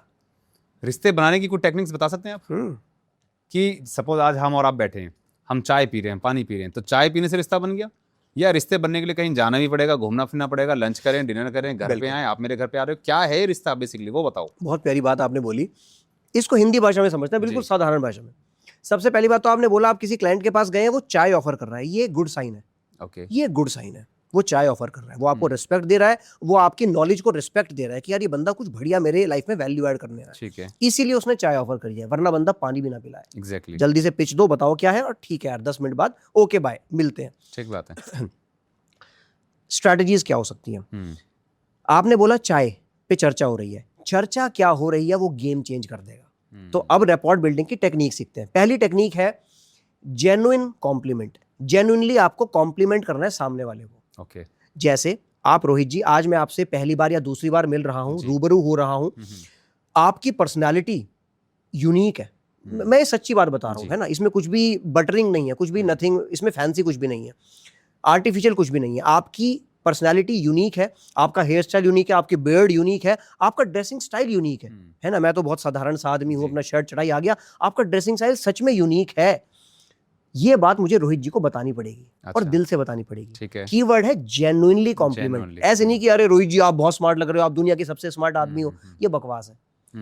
फेक करूंगा तो रोहित जी झट से पकड़ लेंगे कि ये बंदा फेक कर रहा है। ठीक बात। और जब आपने झट से पकड़ लिया कि आप मेरे से कनेक्टेड फील करोगे, कभी भी नहीं। कि आपसे मेरे से माल लोगे, कभी भी नहीं। तो पहली टेक्निक जेन्युइनली कॉम्प्लीमेंट। ठीक है। ये तो हो गया आपकी पर्सनालिटी के बारे में, क्योंकि ये आप पर्सन स्पेसिफिक में बात कर रहे हैं। एग्जैक्टली। इसके अलावा मैं आपके स्टूडियो की बात कर सकता हूँ, मैं आपके ऑफिस की बात कर सकता हूँ कि अरे रोहित जी यार, मैं आ रहा था आपके पास यहाँ चल के, मैंने आपकी रिसेप्शन पे वॉल देखी, बहुत ही यूनिक वॉल आपने लगाई हुई है, वहाँ पर हॉल ऑफ फेम आपने लगाया है, best employee of the month का बहुत यूनिक चीज़ आपने कर रखी है। हो सकता है कि रोहित जी के दिल के नजदीक हो वो वॉल। तो जो चीज रोहित जी के दिल, रोहित जी कौन, प्रोस्पेक्ट जो क्लाइंट बन सकता है, ठीक बात है। आपके दिल के जो नजदीक चीजें हैं उसको मैं डिस्कस कर रहा हूँ, रोहित जी तो अपने आप रैपोर्ट बिल्डिंग हो गई ना। तो इस तरह से रैपोर्ट बिल्डिंग करेंगे। अब इसमें रोहित जी दूसरी टेक्निक देता हूं आपको, एक और टेक्निक देता हूं, दूसरी बड़ी पावरफुल है, दैट इज कॉमन पॉइंट्स। आप कुछ कॉमन पॉइंट पे डिस्कस करो, जाते ही बेचना नहीं है मेरे मोबाइल में ये ना ना ना। रैपोर्ट बिल्डिंग कर रहे हैं, पहला तरीका हमने सीखा जेन्युइनली कॉम्प्लीमेंट, जेन्युइनली कॉम्प्लीमेंट। और दूसरा तरीका कॉमन पॉइंट। वो कॉमन क्या हो सकता है? वो कॉमन ये हो सकता है, जैसे रोहित जी आप में और मेरे में कॉमन क्या है, आप जॉब कर रहे हैं, आप कॉर्पोरेट ट्रेनिंग करते हैं साथ में। correct. मैं सेम जॉब कर रहा था, कॉर्पोरेट ट्रेनिंग करता हूं। तो हम में कॉमन क्या है? आप ऐसी फैमिली से आते हैं, मैं भी शायद वैसी फैमिली से आता हूं। आपका वो बैकग्राउंड है, शायद मेरा भी वही बैकग्राउंड है। आपका जो धर्म है वो शायद मेरा भी वही धर्म है। आपका जो कास्ट है शायद मेरा भी वही कास्ट है। आपका जो रिलीजन है मेरा भी वही रिलीजन है। आपका जो गाँव है शायद मेरा भी वही गाँव है। तो हमको वो कॉमन चीज निकालनी है और उस कॉमन चीज के बारे में बात करनी है। अप्रोच का नाम है MBMJ अप्रोच। MBMJ, मेरा भाई मेरे जैसा अप्रोच। अच्छा, क्या बात है। आपको ये फीलिंग आनी चाहिए कि ये जो अंकित सेल्समैन आया है, बैठा है आपके साथ, यार ये मेरा भाई जैसा है, मेरा ही आदमी है, मेरे फायदे की बात कर रहा है, मेरे बारे में बात कर रहा है, मुझे कॉम्प्लीमेंट दे रहा है, और मेरी गांव से है, ये तो अपना भाई है यार, बात ही खत्म हो गई। अब ये सेल्समैन नहीं रहा। करेक्ट। तो यहाँ रिपोर्ट बिल्डिंग खत्म होती है, अब बेचना शुरू करो ना। तो ये प्रोसेस में सर कितना टाइम एक्चुअल में लग जाना चाहिए? क्योंकि पहली बार में तो सब कुछ हो नहीं जाएगा। सही बात है। कोशिश ये करनी है कि अगर पहली मीटिंग आप कर रहे हो और आपको पता है 1-2 मीटिंग और होनी है, अगर आपको पता है ऐसा, तो पहली मीटिंग में बेचना करो 20% और रैपोर्ट बिल्डिंग करो 80%। मैक्सिमम रैपोर्ट बिल्डिंग पे ध्यान दो, क्योंकि जिस दिन रिश्ता बन गया ना, कनेक्शन फील हो गया, रोहित जी घर आएंगे अंकित कह रहा, अंकित तू जो माल के बारे में बात करता वो मुझे दे यार, ले पकड़ से। ठीक बात। रैपोर्ट बिल्ड बहुत अच्छी तरह बताया सर। जो आपने पूरा प्रोसेस बताया, ये थोड़ा सा एक लेंथी प्रोसेस है, समझ में आता है, लेकिन इसके अंदर लर्निंग बहुत कुछ है, मजा बहुत कुछ आता है, क्योंकि आप एक प्रोसेस में जब आप गुजरते हो तो आप एक वो इंसान बनते हो। हाँ। जिस इंसान को आदमी खरीदता है, प्रोडक्ट को तो बाद में खरीदता है। करेक्ट। तो इस प्रोसेस तक पहुंचने से पहले बीच में जब रिजेक्शन मिल जाती है तो आदमी वहीं दम तोड़ देता है, अरे छोड़ यार। तो ये क्यों ऐसा, बेसिकली क्यों रिजेक्शन से इतना डरते हैं लोग? सेल्स फील्ड में, सेल्स प्रोफेशन में, या फिर बिजनेस ओनर खुद सेल्स कर रहा है, इन सारी कैटेगरी में ये एक बहुत बड़ा सेटबैक है। सर आज मैंने ना, मान के चलो मैं एक बिजनेस ओनर हूँ, 100 करोड़ का आदमी हूँ, मैंने 5 मीटिंग प्लान करी, या फिर मैं सेल्स प्रोफेशन में हूँ, 30,000 रुपये मेरी तनख्वाह है, मैंने आज 5 मीटिंग प्लान करी, दोनों ने 5 मीटिंग प्लान करी, actual meeting, face to face meeting जी। 4 मीटिंग करी, चारों में नो मिल गया। एक में तो थोड़ी इंसल्ट हो गई, एक ने कहा नहीं मैंने तो बुलाने नहीं, मेरे पास टाइम नहीं है, एक ने शायद 4 घंटे वेट करा दिया। कितना बुरा फील होता है ना। प्रॉब्लम कहाँ आ रही है? दोनों कैटेगरी में बता रहा हूँ, बिजनेस ओनर और सेल्स प्रोफेशन। प्रॉब्लम वहां आ रही है जब वो इंसान उस नो को पर्सनली ले लेता है। हमें यह समझना पड़ेगा कि इस इंसान ने नो मुझे नहीं बोला, मेरे प्रोडक्ट को बोला है। करेक्ट। मुझे नहीं बोला। अगर मैं ये सोच के बैठ गया कि इसने मुझे नो बोला है, मतलब यार मैं तो वर्थलेस हूं, मतलब मैं तो किसी काम का नहीं हूं, मतलब मैं तो 5 लोगों से मिलने वाला था, 5 में से 4 ने मुझे नो बोल दिया, मतलब मैं तो बेकार हूं, मैं तो नदी में जाके कूद जाऊं। बात है। अक्सर ऐसा ही हो रहा है। माइंडसेट क्या है लोगों का, यार इसने मुझे नो बोल दिया, मुझे नहीं बोला। एग्जाम्पल दूं आपको, आप राजकुमार को जानते हैं? जानी, हाँ जी, तिरंगा, ऐसी खतरनाक मूवी, सुपरस्टार, अपने टाइम के सुपरस्टार राजकुमार जी। एक बार राजकुमार हीरो एक्टर जो थे, उनकी फिल्म ना फ्लॉप हो गई, तगड़ी फ्लॉप हो गई। अगली बार जब फिल्म साइन करने का टाइम आया, उन्होंने अपनी फीस डबल कर दी। लोगों ने कहा यार कैसी बात कर रहे हो राजकुमार जी, आप कुछ शायद भूल गए हो, मैं याद दिला दूं। अभी फिल्म फ्लॉप हुई है आपकी, फीस डबल कर दिया आपने। कह रहे बात सुनो, ये सच्ची घटना, कह रहे बात सुनो, वो फिल्म फ्लॉप हुई है, मैं फ्लॉप नहीं हुआ। क्या बात है, फिल्म फ्लॉप हुई है। ये बहुत अच्छी टैगलाइन है दोस्तों, ये ध्यान से सुनना है सर की बातों को। बिल्कुल माइंडसेट उस बंदे ने फाड़ डाला माइंडसेट। सर ऐसे में हल्का बंदा क्या होता, अरे यार फिल्म फ्लॉप हो गई यार, थोड़ा पहले मैं 5 करोड़ लेता था, चलो अब मैं 1 करोड़ में लगा लो। वो कह रहा भाई 5 का 10 कर दूंगा, मैं राजकुमार हूं, डी ब्रांड। अरे sir mindset is everything. Sir sales के अंदर 90% लोग जो भी सेल्समैन के अंदर काम करते हैं, चाहे वो गाड़ी बेच रहा हो, चाहे कपड़े बेच रहा हो, चाहे कुछ भी बेच रहा हो, बेसिकली 90% लोग आपने जो देखा होगा क्या गलती करते हैं बेसिकली? सबसे बड़ी गलती, वो बेचने की कोशिश कर रहे हैं। जो They आप पहले try बता to sell. चुके हैं, हाँ, तो they try to sell. Selling में एक ही काम नहीं करना है, डोंट ट्राई टू सेल। बेचो मत। बेचो मत। लोग कहते हैं सर सेलिंग इज कन्विंसिंग। हमें उनको कन्विंस करना है कि अगर मैं आपको मोबाइल बेचना है, मुझे आपको कन्विंस करना है कि ये मोबाइल आपके लिए बेस्ट है। जी नहीं, जी नहीं, कन्विंस नहीं करना है। जिस दिन मैंने कन्विंस करना शुरू कर दिया, मैं तो सेल्समैन बन गया ना। सेल्समैन की इज्जत कभी नहीं होती, एक एक्सपर्ट की, एक अथॉरिटी की इज्जत होती है। तो करना क्या है, सोच के देखो, जिस प्रोस्पेक्ट से आप मिलने जा रहे हो वो एक कंफ्यूज्ड स्टेट में है। मैं कोई टूल बेचने जा रहा हूँ बिजनेस ओनर को, वो कंफ्यूज्ड है कि यार मेरी लीड यहाँ से लीक हो गई, वहां से लीक हो गई, वहां से रेवेन्यू लीक हो गया, क्या करूँ क्या ना करूँ, समझ, वो कंफ्यूज्ड है। मुझे क्या करना है, मुझे कन्विंस नहीं करना है कि मेरा टूल ले लो, दी बेस्ट है और सब कुछ बढ़िया हो जाएगा ना। ये तो सेल्समैन करेगा। मैं क्या करूंगा, मैं उसको कंफ्यूजन से क्लैरिटी की स्टेज तक लेकर जाऊंगा। बस ये करना है, ऐसे ऐसे ऐसे इंप्लीमेंट करना है, बस। अब आपकी मर्जी, खुद कर लो, मेरे से करा लो, आपकी मर्जी। खुद करोगे तो 10 साल में हो जाएगा, मेरे से कराओगे तो 10 महीने में हो जाएगा। बहुत खूब। सर, क्या इंट्रोवर्ट लोग भी सेल्स के अंदर कामयाब बन सकते हैं? खूबसूरत क्वेश्चन पूछ लिया आपने जी। मैं एक इंट्रोवर्ट इंसान हूँ। अच्छा। मैं अंकित रविंद्र जैन। आज के टाइम में लोग कहेंगे भाई धड़ल्ले से वीडियो बना रहा है, खुल के वीडियो बनाता है, स्टेजेस पे जाता है जहां पर 5-5 हजार लोग होते हैं, स्टेजेस पे परफॉर्म कर रहा है, ये इंट्रोवर्ट है? जी हाँ, मैं इंट्रोवर्ट हूँ। लोग कंफ्यूज कर देते हैं इंट्रोवर्ट और एक्सट्रोवर्ट को। लोगों को लगता है एक्सट्रोवर्ट मतलब जो खुल के बातें कर रहा है सबसे, इंट्रोवर्ट मतलब जो थोड़ा खुल के बातें नहीं कर रहा है, रिजर्व्ड है, रिजर्व्ड है। मुझे किसी महफिल में देखना, मैं किसी कोने में मिलूंगा, मैं लोगों के साथ लाइमलाइट में जाके अरे अंकित आया है, बातें कर रहा है, हेलो हेलो रोहित जी कैसे हो आप, ना ना ना, मैं एक कोने में बैठा रहता हूँ, मैं इंट्रोवर्ट हूँ। पर जब सेल्स की बात आती है, मेरा माइंडसेट क्या है, मैं सेल्स करने नहीं जा रहा, मैं इसकी हेल्प करने जा रहा हूँ। क्योंकि अगर आज मैंने पूरी जान लगा के इसको कंफ्यूजन से क्लैरिटी की स्टेज तक मैं नहीं लेकर गया, तो आज ये माल नहीं लेगा, मेरा बेनिफिट नहीं होगा, मुझे 5 लाख का बेनिफिट होगा, और इसको 50 लाख का बेनिफिट होने वाला है इस प्रोडक्ट से, इसका वो 50 लाख का बेनिफिट गया। उस माइंडसेट से जा रहा हूँ, इसलिए वहां पे फोड़ के आता हूँ मैं। तो इसको सर, अगर हम इसको अगर ऐसे समझना चाहें, जैसे श्रीमद् भगवत गीता से समझना चाहें, तो सेल्स बेसिकली एक धर्म का काम है सर, ये राइट? आपको सही बात है, जैसे हम कहते हैं कि भाई आप कर्म कर, फल की चिंता छोड़ दे। आप कर्म कर रहे हो, आप लोगों को बता रहे हो भाई आपकी लाइफ में प्रॉब्लम ये है, या फिर आपकी प्रॉब्लम का सॉल्यूशन ये है, तो आपने सिर्फ उसको प्रोडक्ट नहीं बेचा। जैसे छोटे लोगों की मानसिकता रहती है कि भाई अच्छा आया, माल बेच करके चला गया। भाई साहब इस मोटरसाइकिल पे आते हैं, टाई लगा करके आते हैं, सपने दिखा जाते हैं, ये करते हैं वो करते हैं। तो मेरा सवाल बेसिकली उन लोगों से रहता है, भाई कम से कम सपने दिखा तो रहा है, तोड़ तो नहीं रहा ना। तोड़ने वाला तो वैसे ही बहुत इतने बैठे हैं, बता दो सपने दिखाने वाले कौन होते हैं? नहीं, सपने दिखाते दिखाते अगर आपको बता पा रहा है कि भाई मैं आपका मैं एक ऐसा आदमी हूँ जो आपकी प्रॉब्लम का सोल्यूशन दे सकता हूँ, तो दैट मीन इससे बड़ा तो कोई धर्म है ही नहीं ना सर। आप टूटी हुई आत्मा को फिर से जीवित करने का प्रयास कर रहे हैं।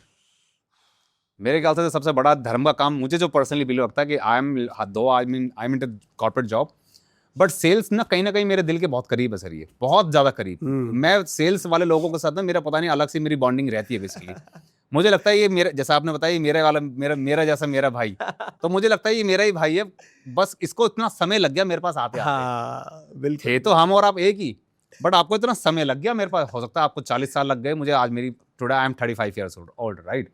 तो 35 साल लगे मुझे अपने बड़े भाई से मिलने में, इस तरह से हम समझ सकते हैं। बड़ी तो मैं बड़ा मतलब मेरे पास शब्द नहीं है बेसिकली बोलने के लिए ना, क्योंकि सेल्स एक बहुत धर्म का काम है बेसिकली, एब्सोल्युटली, है ना। खैर एनीवे सर, आज अगर किसी को 3 स्किल्स डेवलप करनी हो कि रोहित भाई मैं आपको एक बताना चाहता हूँ आपके मन से कि या तो एक 3 किताबें पढ़ लो, या तो 3 स्किल्स डेवलप कर लो, तुम साला शहंशाह बन जाओगे सेल्स के अंदर अगले 30 दिनों के अंदर, प्लीज। तो रोहित जी वो 3 स्किल्स मेरे हिसाब से होनी चाहिए, कम्युनिकेशन, साइकोलॉजी और पब्लिक स्पीकिंग। मैं अपने 10 साल के बेटे को इस वक्त पब्लिक स्पीकिंग सिखा रहा हूँ, कम्युनिकेशन सिखा रहा हूँ, साइकोलॉजी शायद अभी 1-2 साल के बाद सिखाऊंगा। मुझे ऐसा लगता है कि आज के टाइम में वो A+B का होल स्क्वायर का फॉर्मूला अगर नहीं रट पा रहा ना, कोई बात नहीं। सर आपके लाइफ में कितना काम आ रहा है वो फॉर्मूला, मेरी लाइफ में अल्फा बीटा थीटा कहीं काम नहीं आ रहा। मैं फिर से एंटी एजुकेशन हो जाता हूँ, मैं माफी चाहता हूँ। एंटी एजुकेशन नहीं होना चाहिए, कुछ काम नहीं आ रहा, कुछ काम नहीं आ रहा। साइंस में जो इतनी सारी थ्योरम पढ़ी है, मैं तो उसके बाद कॉमर्स में निकल आया, जो 10th तक साइंस पढ़ी थी, कुछ काम नहीं आ रही है ना। तो मैं हमेशा बोलता हूँ कम्युनिकेशन, साइकोलॉजी और पब्लिक स्पीकिंग। कम्युनिकेशन, किससे बोलना है, कितना बोलना है, कब बोलना है और कहाँ बोलना है, ये गेम अगर आ गया मेरे बेटे को और आपके बेटे को, सबके बच्चों को, सर गेम चेंज कर देगा। वो उस इंडस्ट्री का गेम चेंज कर देगा, वो एक इम्पैकेबल कम्युनिकेटर बन जाएगा। सबसे इंपॉर्टेंट है। दूसरा साइकोलॉजी, उसको ये समझ में आ गया, वो किसी अंकित के साथ बैठा है अगर, कि अंकित अंदर क्या सोच रहा है, अंकित के अंदर पीड़ा क्या है, क्या इसके दिमाग में दर्द चल रहा है। अगर वो ये समझ गया, मेरी साइकोलॉजी समझ गया किसी और की, फिर से वो गेम चेंज कर देगा अपनी इंडस्ट्री में, अनस्टॉपेबल बन जाएगा वो। और तीसरा पब्लिक स्पीकिंग, स्टेज पे आकर वो दहाड़ के अगर बता पाया कि बॉस ये आपको करना है और इस तरह आपका बेनिफिट होने वाला है, अगर उसके अंदर ये कला आ गई वो फिर से गेम चेंज कर देगा, अनस्टॉपेबल बन जाएगा। Thank you so much sir. Sir basically हमारे इस पॉडकास्ट को ज़्यादातर नौकरी पेशे वाले लोग ज़्यादा देखते हैं, ओके, है ना। तो मैं जानना चाहता हूँ कि सर बेसिकली आज आपने हमको बहुत कुछ सीखा, हमने आपके बारे में जर्नी भी सीखी, सेल्स के बारे में भी हमने बहुत कुछ सीखा, सेल्स बेसिकली क्या है। मैं चाहता हूँ सर, अगर मेरे कई सारे सवालों, नौकरी पेशे वाले लोगों का, प्रोफेशनल्स लोगों का भी सवाल होता है कि अंकित सर ये तो आपने प्रोडक्ट बेचने की बात कर दी, बट मैं तो नौकरी कर रहा हूँ, मैं क्या बेचूंगा। तो क्या ये सेल्स बेसिकली नौकरी में भी कहीं काम आती है? अगर आती है तो कैसे आती है, प्लीज वो भी बताइए एक बार। ब्यूटीफुल। रोहित जी, अक्सर लोग मुझे बोलते हैं अंकित मैं तो बैक एंड में काम कर रहा हूँ, मैं तो अकाउंटेंसी में काम कर रहा हूँ, मैं तो पीछे बैठ के एडिटिंग कर रहा हूँ। ठीक बात है। सेल्स वेल्स की बातें मेरे से मत करो, गलत सोच रहे हैं, बिल्कुल गलत सोच रहे हो अगर आप ऐसा सोचते हो। मैं हमेशा बताता हूं कि सोच कर देखो, जब आप पैदा हुए छोटा नवजात बच्चा, जब तक वो रोएगा नहीं उसकी माँ उसको दूध पिलाएगी? जी नहीं सर, आपके लाइफ की पहली सेल्स आपने उधर ही कर दी थी, पैदा होते ही कुछ घंटों के अंदर दूध मांग लिया था। आइसक्रीम पार्लर पे जाके आपकी तबीयत खराब है, बहुत तबीयत खराब है, आप बच्चे हो 5 साल के, आइसक्रीम पार्लर पे जाके आपने आइसक्रीम निकलवा ली वहां से, मम्मी पापा की जेब से पैसा निकाल के, अगर आप कर पाए तबीयत खराब होते हुए भी, आपकी दूसरी सेल तो वहां हो गई। करेक्ट। तीसरी सेल, आप बड़े हुए, आपको कोई लड़की पसंद आई, है ना, आप लड़की के पास गए, उसको आपने अप्रोच किया, उसको आपने बोला कि देख मैं तेरा बहुत ध्यान रखूंगा, मैं तेरे से बहुत प्यार करता हूं, मैं तेरे से शादी करना चाहता हूं, और चल तेरे मम्मी पापा से बात करते हैं।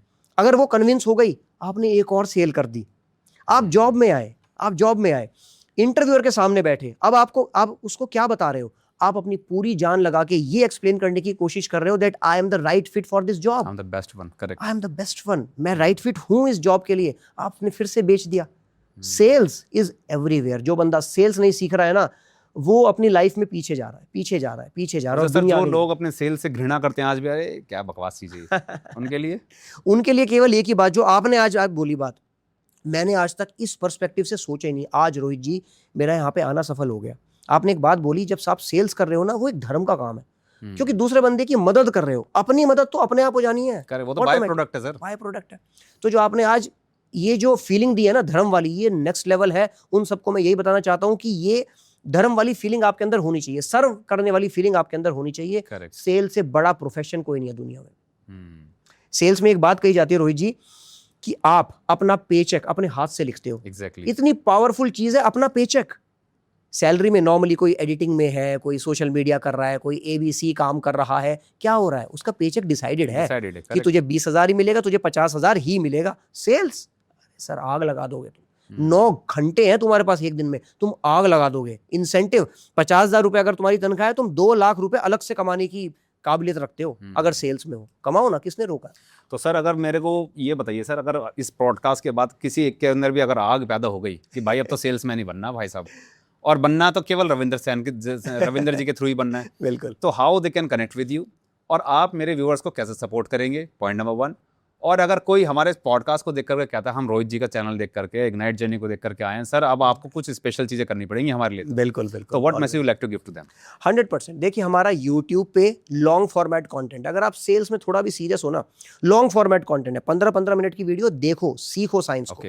इंस्टाग्राम पे 1-1 मिनट की वीडियो है, हमने फनी वीडियोस बनाई है, कंपैरिजन वीडियोस बनाई है। रोहित जी मजा आता है लोगों को देखने में, वो देखो, सीखना शुरू करो। इंस्टाग्राम पे और यूट्यूब पे हैंडल है अंकित रविंद्र जैन, वो आप नीचे डिस्क्रिप्शन में डाली दो, हम डाल देंगे। इसके अलावा हम लोग महीने में एक वेबिनार करता हूं मैं, फ्री ऑफ कॉस्ट है आप लोगों के लिए। आपके लिंक के थ्रू अगर जो कोई भी आएगा वो रजिस्टर कर सकता है, फ्री में रजिस्टर कर सकता है।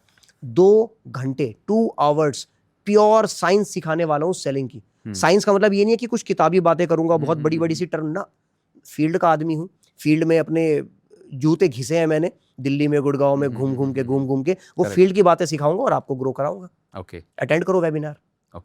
तो क्या आप श्योरिटी आप दे सकते हैं सर मेरे सेशन को लेने के बाद, मतलब आपका ट्रेनिंग्स लेने के बाद वो मतलब कामयाब हो जाएंगे जीवन में, या फिर उनको कुछ नेक्स्ट लेवल के आदमी तो जरूर बन जाएंगे? 100%। देखो क्यों बन जाएंगे जी। मैं उस वेबिनार में ना 2 बड़ी टेक्निक्स की बातें करता हूँ, 2 बड़ी टेक्निक्स, पावरफुल टेक्निक्स है, साइंस है, सेलिंग की साइंस है। मैं कुछ इंपॉर्टेंट नहीं हूँ, वो टेक्निक्स इंपॉर्टेंट है। वो 2 ही टेक्निक अगर इन्होंने अपना ली लाइफ में उधर से ही इनका रेवेन्यू का ग्रोथ चालू हो जाएगा। आप बिजनेस ओनर हो, सेल्स जॉब में हो, कुछ भी कर रहे हो, रेवेन्यू ग्रोथ चालू हो जाएगा, गारंटीड है, ओके, क्योंकि वो साइंस है। थैंक यू अंकित सर, बहुत कुछ आपसे सीखने का मौका मिला। अब हम अपने सर तीसरे फेज के अंदर बात चलते हैं जहाँ पे हम बात करेंगे मनी, बिजनेस एंड माइंडसेट के बारे में, राइट। सर बहुत सारे लोगों को ना सेल्स सीखना पसंद तो है, सेल्स सीखना भी चाहते हैं, बट कहीं ना कहीं सपोज जैसे मैंने बताया कई लोग जॉब के अंदर बिजी हैं, नौकरी में परेशान हैं, अपने सीनियर से परेशान है, अपने फैमिली में जाते हैं तो फैमिली वाले इसको परेशान करते हैं, मतलब सपोर्ट नहीं कर पा रहे, बट कहीं ना कहीं आज भी चिंगारी है कि यार मुझे कुछ करना है। तो मैं कहना चाहता हूँ बेसिकली सर, थोड़े समय के अंदर भी अगर वो अपनी स्किल्स को डेवलप करना चाहे, बिल्कुल नौकरी पेशा वाला आदमी बेसिकली, तो कैसे स्टार्ट कर सकता है अपनी? सर यहाँ पर ना मैं एक कड़वी बात बोलना चाहता हूँ, शायद लोगों को बुरा लगे, पर मुझे आइसक्रीम बनने का शौक नहीं है। आइसक्रीम सबको बहुत पसंद आती है, मुझे है ना, मुझे कोई चॉकलेटी हीरो बनने का शौक नहीं है। मैं तो सच्चाई दिखाने आया हूँ सबको। वो ना अपने बॉस से, वाइफ से, बच्चों से, अपनी जिंदगी से परेशान है। वो ना खुद से परेशान है, वो खुद की आदतों से परेशान है। वो अपना माइंडसेट रॉक सॉलिड क्यों नहीं करते, वो अपने ऊपर काम क्यों नहीं करते? आप खुद सोचो, लिख के ले लो। जितने भी लोग इस टाइम कंटेंट देख रहे हैं, आप लिख के ले लो सर, कि आप अपने आप से क्वेश्चन कर लो कि दिन में अगर आप 2 घंटे कंटेंट देख रहे हो, इंस्टाग्राम देख रहे हो, कुछ भी देख रहे हो, उसमें से काम का कंटेंट कितना देख रहे हो? अगर 20% से ऊपर आप देख रहे हो तो आप ऑलरेडी सक्सेस की तरफ जाना शुरू कर दिया आपने। 80% कूड़ा देख रहे हैं लोग, कॉमेडी देख रहे हैं, मजा कर रहे हैं, फालतू की चीजें देख रहे हैं, उसकी बिचिंग देख रहे हैं। लोग बिग बॉस देखते हैं, बिग बॉस, दूसरे के घर में झांकते हैं वहां लड़ाई कैसी चल रही है, उसने उसको थप्पड़ कैसे मारा, उसने उसको गाली कैसे दी। ओ माय गॉड, क्या मानसिकता है लोगों की। God bless, God bless. Sir मैं जैसे अब हमने बात करें हमारे जो फेस चल रहा है बेसिकली, हम इसमें मनी, माइंडसेट और सक्सेस के बारे में बात कर रहे हैं, तो मैं जानना चाहूँगा बेसिकली सर, क्या आपकी लाइफ में कोई ऐसा फेस भी आया था कभी जहाँ आपने फाइनेंशियल का प्रेशर फील किया हो कि यार तंग है रोहित भाई, तंग हो गया, मतलब पैसे से रिलेट कहीं फेस किया आपने कहीं अपने जीवन में कुछ? भाई मैं तो एक ही टाइम पे किया था जब मैं 2 बिजनेस करके खत्म हो चुका था। तो आत्मा ने जवाब दे दिया था कि जवाब यार, आत्मा ने, शरीर ने, वो जो रगों के अंदर धंधा दौड़ रहा था ना, उसने भी जवाब दे दिया था। इतना था कि घर के अंदर मेरी फैमिली बैठी थी, बस इतना था, घर से बाहर नहीं आई थी वो। ऐसी कोई गलती सर जो आप अपनी लाइफ में दोबारा नहीं होने देंगे? कुछ भी हो जाए, शाम दाम दंड भेद, भाई साहब ये गलती तो दोबारा नहीं होने दूंगा अपनी लाइफ में। टाइम वेस्ट करने की गलती, बहुत टाइम वेस्ट किया है मैंने, इसका रिपेंट रहेगा हमेशा। तहा उम्र पूरा स्कूलिंग निकाल दी, BCom MBA, उसका रिपेंट रहेगा। आप अगर कहीं पर भी देखो, आप जॉब में हो, 9 to 5 जॉब कर रहे हो, आप मेट्रो से, व्हीकल से जा रहे हो इधर से उधर, जब भी आप ट्रैवल कर रहे हो उस वक्त बढ़िया देखो, कंटेंट कंज्यूम करो, बढ़िया कोई स्किल सीखो, वो आपको डेफिनेटली 10x रेवेन्यू दे के जाएगी। ओके सर, आज के यूथ को बेसिकली कोई स्किल्स डेवलप करनी चाहिए जो उसको over the period of time success दिलाएगी, या फिर आज से ही धंधे में कोई भी धंधा स्टार्ट कर दे, मतलब बिना स्किल सीखे धंधे में उतर जाए या स्किल सीख के फिर धंधे में उतरे? ये बहुत खतरनाक चीज है। चाणक्य ने कहा है, मैंने नहीं, मैं फिर से बोलता हूँ, मैं इंपॉर्टेंट नहीं हूँ, साइंस इंपॉर्टेंट है, और ये चाणक्य को तो मानते होंगे सब लोग। चाणक्य जी ने कहा है, क्या कहा है? धंधा करना चाहते हो, अरे जरूर करो, बहुत प्यारी चीज है, जरूर करो, पर उससे पहले उस इंडस्ट्री में जॉब करो और उस जॉब में 2 प्रमोशन ले लो, एटलीस्ट 2। 3 लोग तो और अच्छी बात है, 4 लोग और अच्छी बात है, एटलीस्ट 2 प्रमोशंस ले लिए, now you are good to go. Okay, लोगों के पास इतना पेशेंस ही नहीं है। आज के टाइम में बच्चा पैदा होता है जो बिजनेस का शौकीन है, 12th पास करी, BCom करी, बस लाओ 1 करोड़ रुपए तो धंधा करूंगा। नहीं बेटा, पहले नौकरी कर, गाली खाना सीख, बॉस की गाली खा, बाहर जाके क्लाइंट की गाली खा, और बाहर निकल के धूप के थपेड़े खा, है ना, वो 50 डिग्री में भाग, पसीना बहा, और फिर बिजनेस करना। करेक्ट सर, आज के जैसे डेट में जैसे AI ऑटोमेशन चल गया है, तो AI का सेल्स पे क्या इम्पैक्ट है आज की डेट में? बहुत ज्यादा इम्पैक्ट है जी। लोग कहते हैं हर इंडस्ट्री में AI आ रहा है, हमारी सेल्स में भी AI आ गया। मैं खुद इंप्लीमेंटेशन करा रहा हूं। आज के टाइम में बड़े बड़े और छोटे छोटे बिजनेसेस में हम लोग सेल्स के अंदर AI को ले आए। कैसे? अलग अलग लेवल पे हम उनका CRM सेटअप करवा रहे हैं, है ना, क्लाइंट रिलेशनशिप मैनेजमेंट का टूल सेटअप करवा रहे हैं, व्हाट्सएप बॉट सेटअप करवा रहे हैं, AI बॉट सेटअप करवा रहे हैं। बॉट बोले तो आपकी लीड को 80% क्वालिफाई वो बॉट ही कर देगा। उस बॉट को हमने ट्रेन किया, वो चैट किए जा रहा है और उसने ही क्वालिफाई कर दिया। 80% काम उसने कर दिया। अब एक ह्यूमन को बिठाया और बाकी का 20% काम ह्यूमन ने कर दिया। इतना आसान है। इसके अलावा AI एजेंट हम आजकल बना रहे हैं लोगों के लिए। AI एजेंट बोले तो अंकित की कंपनी में अगर उस बंदे को अंकित से बात करनी है, अंकित का बॉट तैयार हो गया, अंकित का एजेंट तैयार हो गया। वो अंकित नहीं है, पर वो बिल्कुल अंकित के लहजे में, अंकित के बिहेवियर के हिसाब से, अंकित जिस टोन में बात करता है एग्जैक्टली वैसे बात करेगा। आप पता ही नहीं लगा पाओगे। 1% पता लगेगा कि हाँ अंकित नहीं है शायद। 99% यार अंकित ही तो बात कर रहा है। और क्या अच्छी बात क्या है, आपने उसको ट्रेन कर दिया। अब अंकित चाहे 500 अंकित खड़े कर दे अपने सामने। Exactly. अंकित पीछे बैठा है, बीच में आराम कर रहा है, और वहां अंकित से लोग बातें कर रहे हैं, हम्म, चीजें इंप्रूव कर रहे हैं। धोखा देने वाली Correct, बात नहीं कर रहा मैं, correct, correct. एक्चुअल में इंप्रूव कर रहे हैं, प्रोडक्ट खरीद रहे हैं, इंप्रूव कर रहे हैं, आगे बढ़ रहे हैं। तो सर जो चीज़ अभी आपने बताई एआई ऑटोमेशन आप अपना करते हैं, तो ये सब चीज़ भी आपका उसका ट्रेनिंग का पार्ट है, सिखाते हैं आप यस ही? यस ओके, हम तो लोग अगर हम बोलें कि आज हमारे व्यूअर्स अगर आपको कनेक्ट करना चाह रहे हैं कि सर हम आपके थ्रू अंकित सर के पास जाना चाह रहे हैं, तो क्या अंकित सर हमको पहले तो आप ये क्लैरिटी दीजिए कि आप हमको केवल सेल्स करना सिखाएंगे या सेल्स के साथ ही ऑटोमेशन का पार्ट भी सिखाएंगे आप? 3 तरह से हम लोग मदद करते हैं। जी, पहला है सेल्स माइंडसेट। ओके, आप अगर बिजनेस ओनर हैं, आपकी सेल्स टीम का माइंडसेट आपको फिक्स करना है, या फिर आप सेल्स में खुद हैं, माइंडसेट फिक्स करना है, I am here, we are here to help. दूसरा है selling as a science, selling as a process सिखाने के, कि सेल्स करने का मतलब है क्या, कैसे बेचना है, वो बेचना सिखाते हैं। और तीसरा है ऑटोमेशन। जब तक सिस्टम और प्रोसेस इन प्लेस नहीं होंगे ना सर, वो लीड्स आ रही हैं, वो लीक होती चली जाएंगी। जिस दिन सिस्टम प्रोसेस सेट हो गया, 20% रेवेन्यू तो उधर ही हाइक हो जाएगा आपका। करेक्ट, लिख के ले लो 20% कम से कम ओके, सिस्टम प्रोसेस सेट करना पड़ेगा, हम लोग कराते हैं। So true. सर आज कोई बंदा हमारे इस पॉडकास्ट को देखने के बाद जीरो से स्टार्ट करने वाला है, तो मैं चाहता हूँ आज अंकित सर हमारे सारे व्यूवर्स को आज ये जरूर बता के जाएं कि अगले 5 साल में अगर कोई बंदा एक रोड मैप डिज़ाइन करना चाहे अपना आज से 5 साल के अंदर, कि रोहित जी आपके सारे व्यूवर्स अगर किसी के अंदर भी आग है कुछ करने की, तो 5 साल के अंदर वो इस लेवल का आदमी बन जाएगा जहाँ अपनी चाहतों के हिसाब से पैसे कमा सकता है। ओए होए। तो क्या रोड मैप आप देना चाहेंगे? उसको अपनी चाहतों के हिसाब से जीवन जीना है, उसको नहीं सुननी किसी बॉस की गाली, उसको नहीं सुनने बीवी के ड्रामे।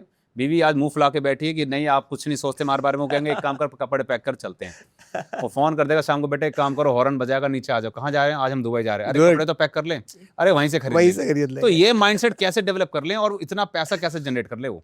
ब्यूटीफुल। ये इस ड्रीम लाइफ को ना हर कोई पाना चाहता जी। है ना, उसके लिए मेहनत कोई नहीं करना चाहता। Correct. हर इंसान कह रहा है रोहित जी, अंकित जी भगवान के दर्शन करा दो, अंकित जी स्वर्ग दिखवा दो। मरना किसी को नहीं है, मर जाए साइड वाला, है ना। हर कोई चाहता है कि देश आजाद हो जाए, पर शहीद भगत सिंह बराबर वाले घर में पैदा हो जाए, मेरा बच्चा ना हो, मेरा बच्चा ना मरे। करेक्ट, बस फिर ऐसा कैसे होगा? माइंडसेट चेंज करना पड़ेगा, मरना पड़ेगा, खपना पड़ेगा उसके लिए। ठीक बात है ना।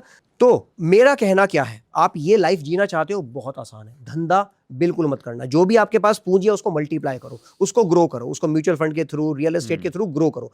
5 साल तक कोई बिजनेस मत करो, उसी बिजनेस में जो बिजनेस करना चाहते हो उसी बिजनेस में सेल्स की जॉब करो। कौन सी जॉब करो? अकाउंट्स की नहीं, किसी और डिपार्टमेंट में नहीं, फाइनेंस में नहीं, लॉजिस्टिक्स में नहीं, सेल्स में जॉब करो। क्यों? क्योंकि अगर 1 लाख रुपए आपकी सैलरी है, 2, 3, 4 लाख रुपए आप एडिशनल कमा सकते हो। ये ताकत है सेल्स में। 5 साल रेवेन्यू ग्रो करो, बढ़िया आप कॉर्पस बिल्ड करो और फिर आगे बढ़ो। चलिए, thank you so much sir. Last question मैं आपसे और पूछना चाहूँगा, बेसिकली अगर आज आपकी जनरेशन, आपकी आने वाली जनरेशन आपको देख रही है कि ये हमारे फोरफादर है, हमारे दादा है, हमारे पापा हैं basically, so what one single sentence you would like to give to your childrens basically, कि यार मैं चाहता हूँ मेरी आने वाली जनरेशन है अपने बाप को, अपने दादा को, अपने परपिता को इस चीज़ के लिए जानी जाए, याद करे। Wow, Please. एक चीज मैं बोलना चाहता हूँ, केवल एक वर्ड सभी के लिए, हमारी आने वाली जनरेशंस के लिए, consistency is the key. Successful वो होगा जो कंसिस्टेंट है, सक्सेसफुल वो नहीं होगा जो हार्ड वर्कर है। ओके, सक्सेसफुल वो होगा जो लगा रहेगा, सक्सेसफुल वो नहीं होगा जिसके पास टैलेंट ज्यादा है। Correct. मेरे एसएससी सीजीएल के दौरान मेरे साथ ऐसे ऐसे लोग जुड़े थे जो इतने माइंडेड थे, वो क्लियर नहीं कर पाए, मैं कर गया। कंसिस्टेंसी, लगा रहा, टिप टिप टिप पानी की बूंद पहाड़ पे डाली, पहाड़ को तोड़ डाला, है ना। दूसरा, सेल्स के दौरान, बिजनेस के दौरान कंसिस्टेंटली लगा रहा, फेल हुआ लगा रहा, गिरा, चोट लगी, डेटॉल लगाया, उठा, फिर दौड़ना शुरू कर दिया। Consistency is the key. वो बाप है। Correct sir.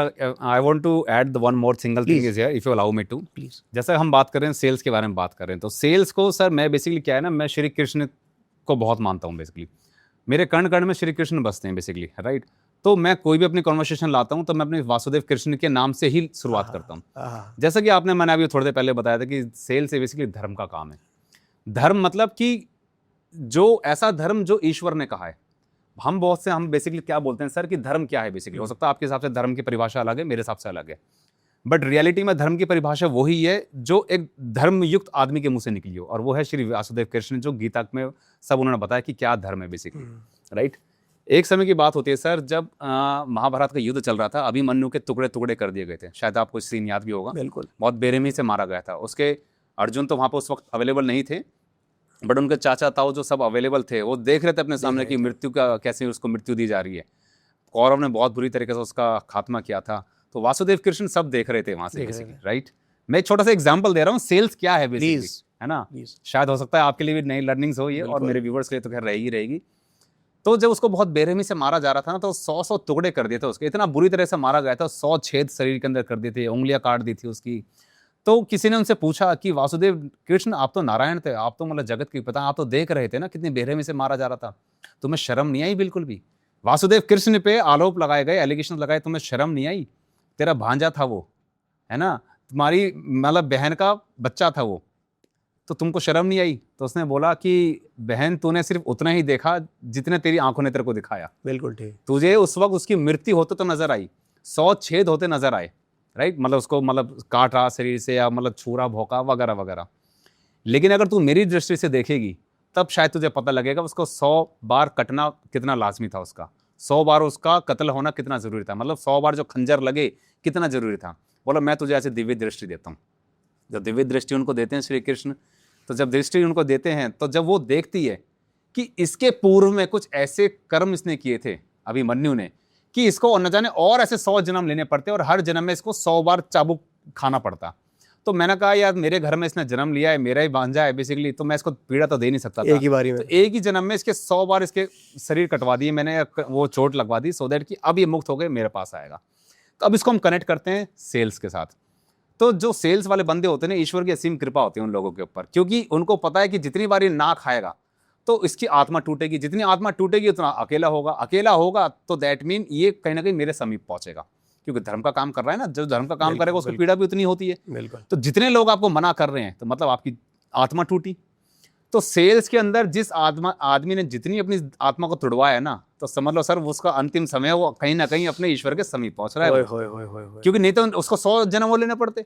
गजब। मैं कह रहा हूँ 500 बार रिजेक्शन मिला तो भाई तेरे को 500 जन्म लेने पड़ते, पता नहीं किस योनि में लेने पड़ते, तब तेरे को उस पैरामीटर। लेकिन ईश्वर ने आपको सेल्स का धंधा देकर के आपकी 100 बार इतनी मतलब किल्लती वाला जीवन दिवाया आपको कि ना ना ना ना, उसको लगेगा यार मैं तो गलत जीवन में जन्म लिया, साला कुत्ता बिल्ली बन जाते तो ही ठीक रहते, राइट। लेकिन ईश्वर की कृपा देखो ना आप, कि इसी जीवन में तेरे को सारा काम निपटवा देता है। और जब जिस दिन ये 100 काम पूरे हुए, 100 बार रिजेक्शन मिली, 101 बच्चे का आपको ऐसा मिलेगा सारे 100 की भरपाई पूरी करेगा। Absolutely. That is the win win situation sir. I believe कि ऐसा काम करो ना यार, मतलब ईश्वर को डाल करके देखो ना, what this problem is trying to teach me। यार मेरे को मना कैसे कर दिया, हमको ये तो दिखता है मना कर दिया भाई, why it is happening with me ना, what this problem is trying to teach me, that is the game changer। So that is my last message sir, basically I hope that people have got the great lessons from। मैंने एक कहावत सुनी थी कि 100 सुनार की और एक लोहार की, आपने वही काम करा, रोंगटे खड़े कर दिया। और मुझे खुद वो लर्निंग मिली थी, मेरा आज यहाँ पर आना सफल हो गया। अच्छा, थैंक यू सो मच। तो थैंक यू अंकित सर, आपने इतना अच्छा अपना समय दिया, आपने आपकी लर्निंग से, आपकी एनर्जी से बहुत कुछ सीखने को मिला। This is my pleasure, I feel very privilege to have you here. तो दोस्तों ये तो था हमारा पूरा का पूरा सारांश पॉडकास्ट का। मैं उम्मीद करता हूँ कि आज आपने अंकित सर की लाइफस्टाइल भी देखी आपने, कि उन्होंने कैसे लाइफ में चैलेंजेस फेस किए, कैसे उनकी वाइफ ने भी उनका साथ छोड़ा था कुछ समय के लिए, मतलब ट्रस्ट का इशू आ गया था, फैमिली का ट्रस्ट का इशू आ गया था कि पता नहीं बेटा मेरी किस दिशा में चल रहा है, किस संगत में पड़ गया, न जाने क्या क्या।